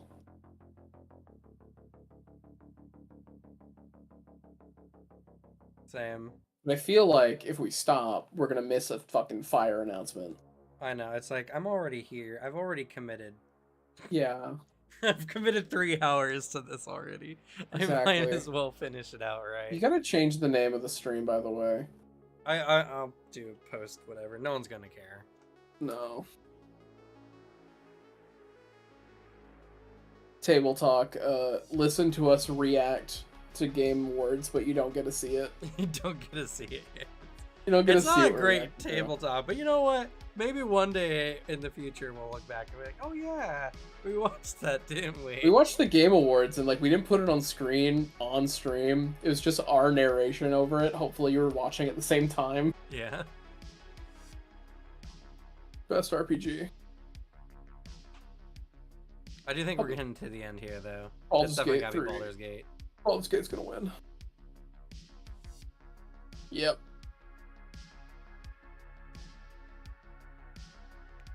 Yeah, they're crushing through the last ones. Best Sim. I don't know, probably Skylines. Skylines 2 I've been hearing tons about. That's pretty cool. I've also been hearing it's been setting people's PCs on fire. It's pretty nuts. It was a little worse. 4. I've heard it was good. I don't know. That Hot Pikmin Wheels. games before. I never played any of these. Hot Wheels 2 turbocharged. Come on, don't be cowards. Pick Hot Wheels. Cowards. Cowards. Best multiplayer. I don't know. Baldur's Gate. Probably. Baldur's Gate 3 has multiplayer, so. Yeah. There's been a lot of great multiplayer around it. Yep. Baldur's Gate, yeah. Baldur's Gate 3. Player's voice. Can we get a third? Baldur's This is our Gate. vote. This is our vote for best game. It might be Cyberpunk, though. That too. Can Genshin stop being on every game of the year?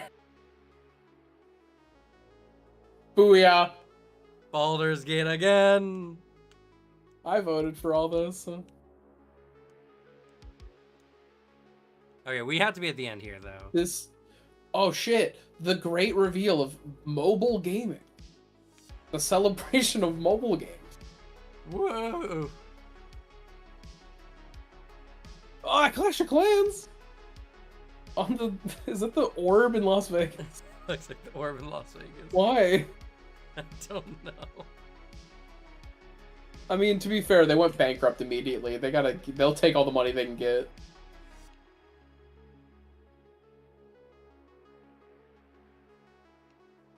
Good, they broke the orb. I think the orb is fun. It's a dumb business decision because, like, all the ticket prices are so stupidly expensive, and producing an event for it is stupidly expensive, so they went bankrupt immediately. And then the CEO was like, why? I mean, I totally get that, but I think the orb is interesting. It seems interesting. I feel bad, at least for those staying next to it, because apparently it's bright as fuck. Yeah. And any apartments or hotels nearby are not having a great time. To be fair, they live in Las Vegas. True. Still, it's a bright-ass orb. Also, hell yeah, Guilty Gear. Man, I need to play this. It's very good. Well, this is XR. Wait, no, they added Johnny to Strive? Oh, fuck, I didn't know that. Oh, new character. This is dropping a new character, are they? Here comes Daredevil. Oh, it's just Outfit Valentine. Oh shit, she's a metal singer now.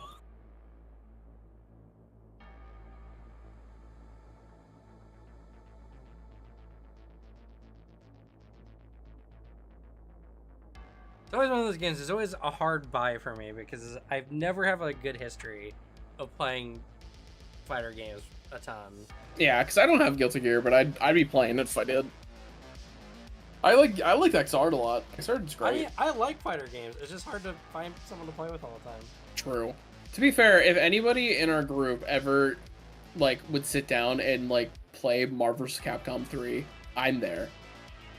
Because I love that game. That's my favorite fighting game of all time. If anyone picks that up, I'm playing it with them. Oh shit, they're adding tag team? Oh fuck. Hey yo. I'm just talking about Marvel and then here you are. Maybe I do get into that.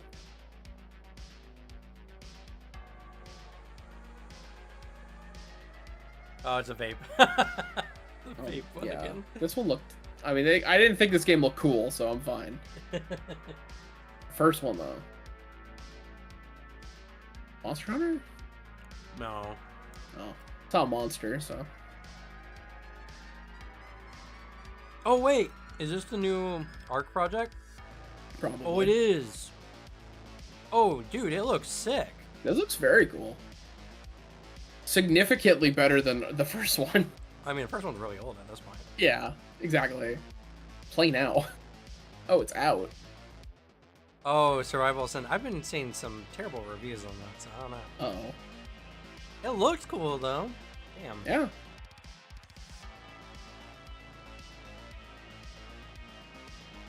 Oh my god, there's more. Including this world premiere, okay. Squeenix. Squeenix. What a studio name. That's the Final Fantasy 16 department. Is this the one where he plays the vampire? No way, that's 16.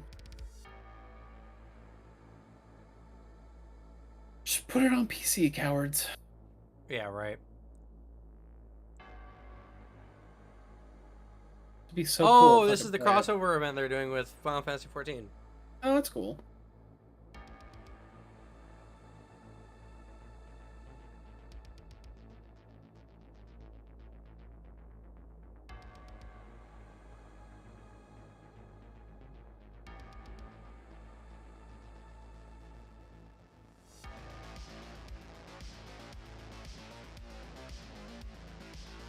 Looks so cool if I could play it. Cydia.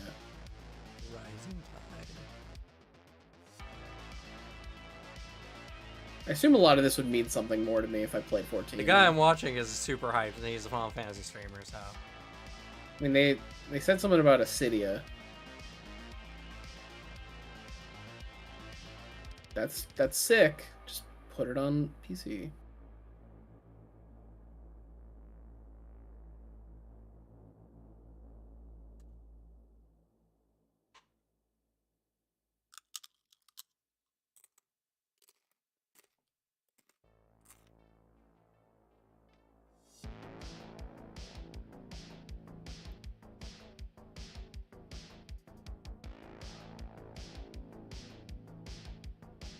The guy I'm watching is freaking out.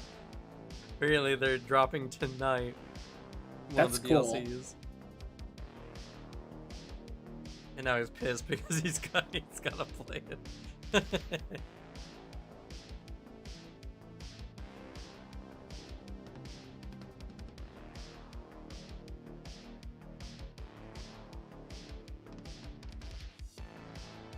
Best game direction. Wonder what's gonna win.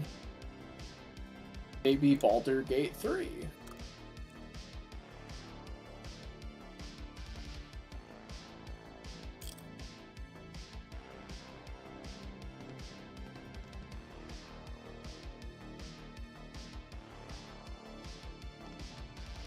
Maybe it'll end at 8. Alex, just shut up. Just stop. It might be Alan Wake this time. I can see it. I hope Spider-Man 2 wins something, because I think it deserves it. Yeah. That game looks so fucking sick. I want to play it, I just don't have a PlayStation 5. Yeah.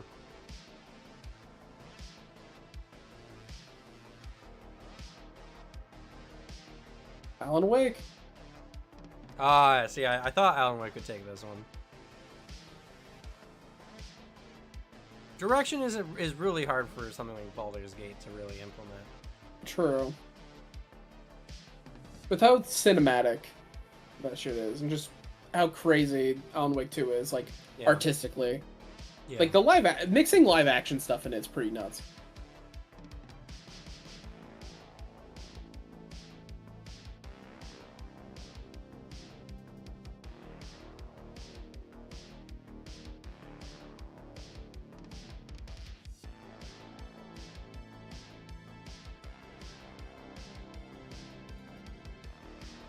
People are upset Alan Wake 2 wins like what 3 awards and Baldur's Gate's already on like award 5. Yeah. And everyone's just shouting in the chat like the Alan Wake awards. It's a big game. It did a lot. And Baldur's Gate 3 is still sweeping, so it's whatever. Yeah.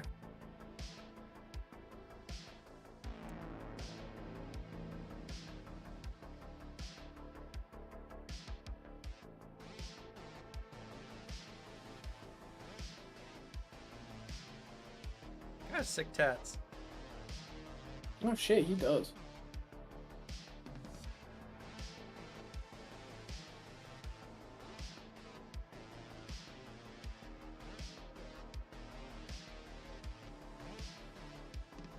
New Game Plus, goddamn.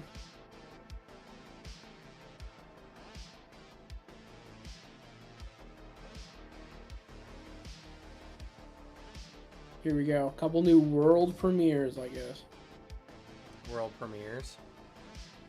Oh, no, they're inviting someone else on stage.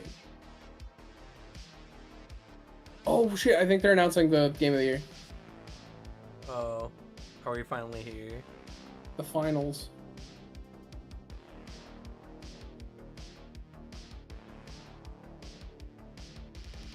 Oh wait, or is this just a game? Yeah, I think it's just a game. I saw your face in that moment. It was the Kirby like. Yeah, literally that face. This is the game that has the AI fucking like spectator shit. Right. Like the announcers are all AI voice. Right.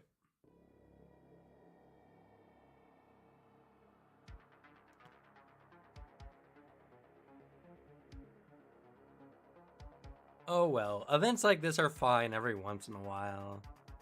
Yeah, they're good every once in a while, but this is very fucking long. I know. It should have ended an hour ago. If they cut out all the Fortnite stuff, just put in one, then like, you know, probably be done by now. Save us 30 minutes. Like, yeah, literally.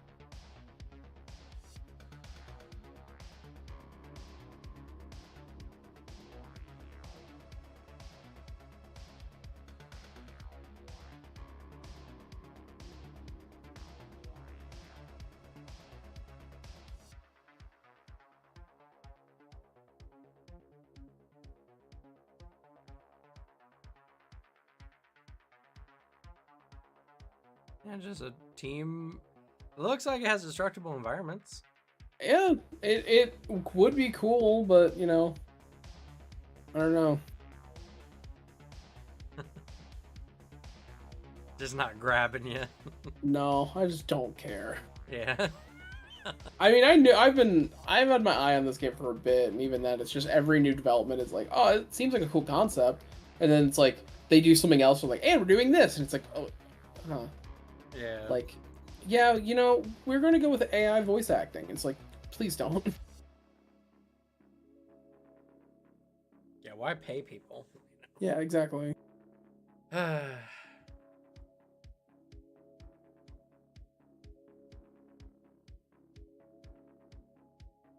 Who knows? Maybe when the game drops, it'll be cool. Maybe.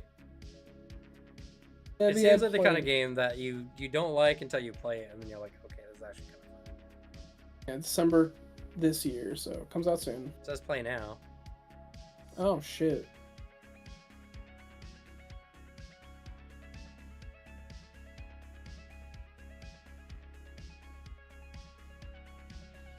I mean, it is free. I am only concerned about playing Dragon Quest Monsters right now.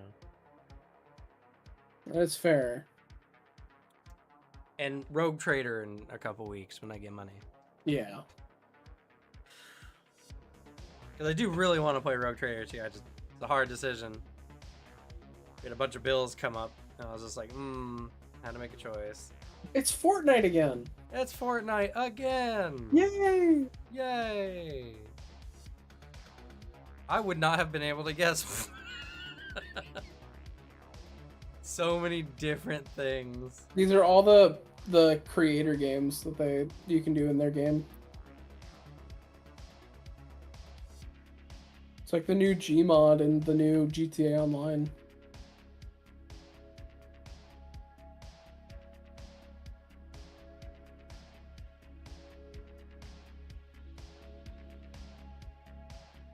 What's this? I'm pretty sure these are the actual nominees for Game of the Year. Oh. They're giving them the cool trailers. Yeah, that makes sense. Oh, we're almost there. Oh God. Fucking the Emperor. 3.5 hours.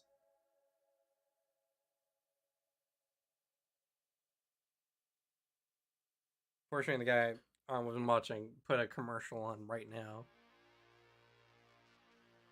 Which is weird because he doesn't do commercials, so I don't know what's going on. Oh wait, no, this is just new trailers. Oh. Baldur's Gate 3. You lie to me all the time, Alex. I don't know why I put up with it. It's abusive. So it's toxic. I don't know, man. I keep hoping. It'll be undone by 8 o'clock. Something about it's like a survival game or something. Yeah, Jeff did say like we're gonna announce the game of the year.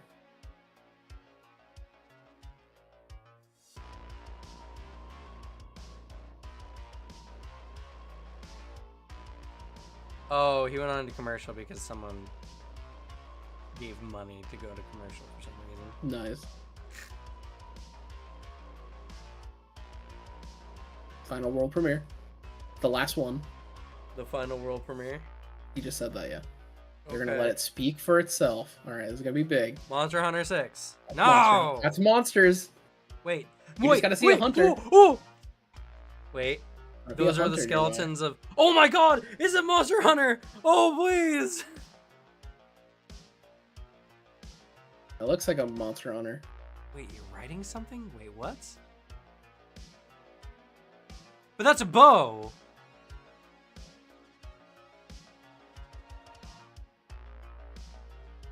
What's going on? Because I recognize some of those skeletons. Yeah, no, this is for sure Monster Hunter. I mean, that weapon is Monster Hunter. The moment I saw the sword. What the fuck? What is this? Got like a chocobo. And that wasn't a bow, I was mistaken. That was a longsword, but still. Longsword user representation yet again. Yet again. There you go. Monster Hunter. It's like Worlds. Wilds. Probably gonna be like Worlds. And there's like a 2 at the bottom there in the reflection. What is this? 2025. 2025. Oh my god. Yeah, there's like a 2 in the reflection because the way it curves was not the same as the S. And that's World 2. All right, I gotta listen to this part. Is PC 2026. At the Game Awards, we got to hang out in Osaka earlier this fall, where you showed me the gameplay. You gave me a demo of the game, and wow, I gotta tell you guys, it looks incredible. Everyone wants to know. We saw 2025. When do we get to play this? はい、ようやく、発表することができました。モンスターハンターの新作です。こちらですね、9月に、ジェフさんにも見ていただきましたタイトルなんですが、現状ですね、2025年、リリースを目指して開発しています。Thank you, Jeff. I'm very happy to finally be able to announce this title to everyone. This title, back in September, we were happy enough to show it to you. Is planned for release in 2025. Wow. I think everyone wants to know, when do they get to see more on this? Any sense of when we're going to see more on this game? はい、こちらのタイトルの続報はですね、2024年の夏頃、現状予定しておりますので、しばらくちょっとお待ちいただけたらと思っております。それとですね、今年、カプコンがですね、40周年を迎えさせていただきました。この40年間、応援してくださった、ファンの皆様、本当にありがとうございます。これからもですね、皆様に楽しんでいただけるいいゲームを、作っていけるよう努力して、頑張ってまいりますので、これからも引き続きぜひよろしくお願いいたします。We plan on revealing more information about this game in the summer of 2024, so we hope you keep an eye out for it. Also, Capcom is currently celebrating its 40th anniversary.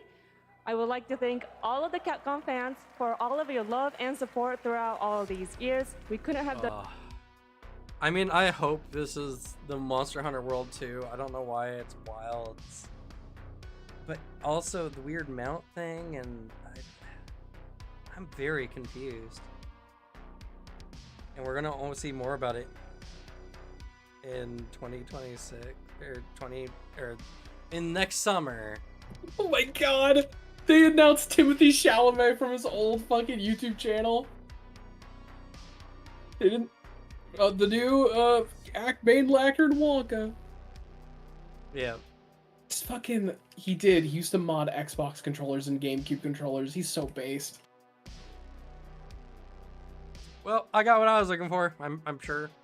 I got a few games that I'm looking forward to now. So, I'm good. I'm pretty much. That's it. Game of the year. Can't wait for Baldur's Gate.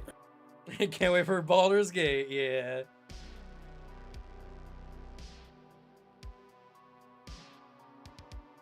They just show Baldur's Gate 5 times.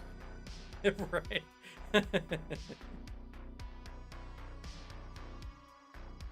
Monster Hunter Wilds.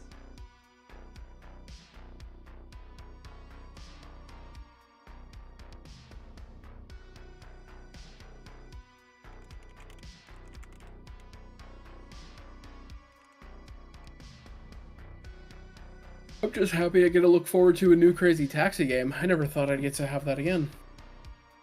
I love Crazy Taxi. The game's great.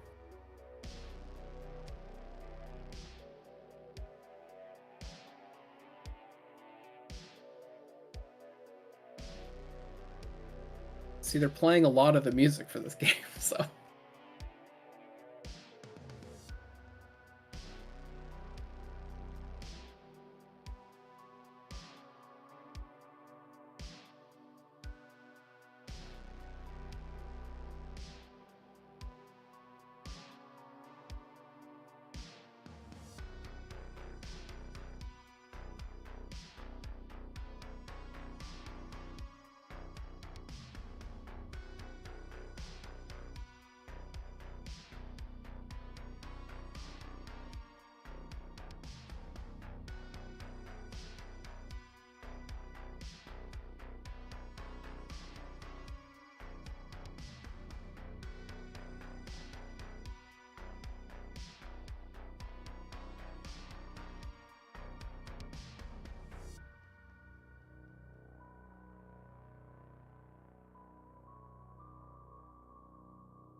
You know what's crazy? We're living in a world where Tears of the Kingdom has legitimate competition in a yearly gaming event. True. And not even from a AAA studio. Yeah. This year's just fucking nuts. I can't wait. I hope they keep this. This is a revolutionary year for gaming in general. Genuinely. Probably one of the hypest years. It's only that way because this is all the COVID releases that were like midway during COVID. I think so too. Just extra time to work on it, I guess. Yeah. I just hope that this makes some strides for a lot of those execs who are like, if it's not Fortnite, we don't want it. What do you mean all these massive single player experiences are selling? That's not what the numbers were before. All the executives that killed games for just being single player. Right.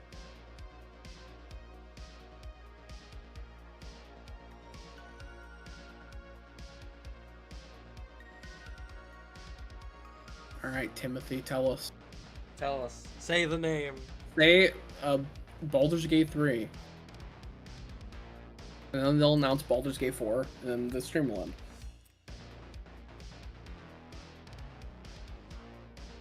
It's past 8 o'clock, by the way. Yeah, I knew it. I saw it. He made the B. I knew it immediately. Did you say Baldur's Gate? Yeah, Baldur's Gate 3. Oh, yeah, look at that. It's the fucking armor, too. Yeah, he loves that armor. I would, too. True. Yeah, it deserves.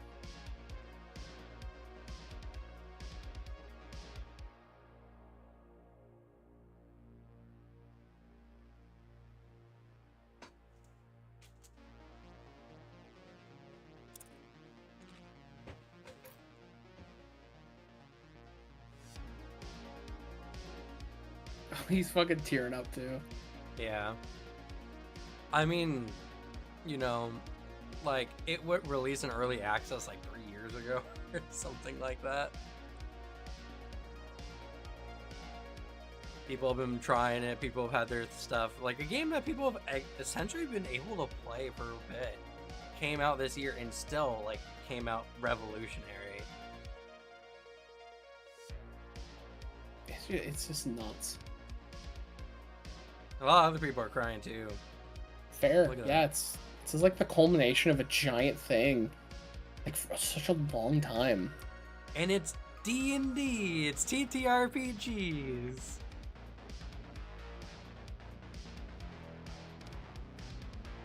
Stuff like this is what makes me hopeful for the future. You know, honestly, I hope TTRPGs start coming out with some more modern products.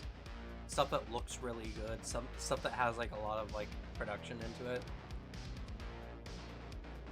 I'd love to see some like AAA TTRPG stuff come out. Same. I hope this is like really just gonna be like, all right, shit. What's the next tabletop game that we can promote like D&D? Yeah. All right, they're done. No other releases.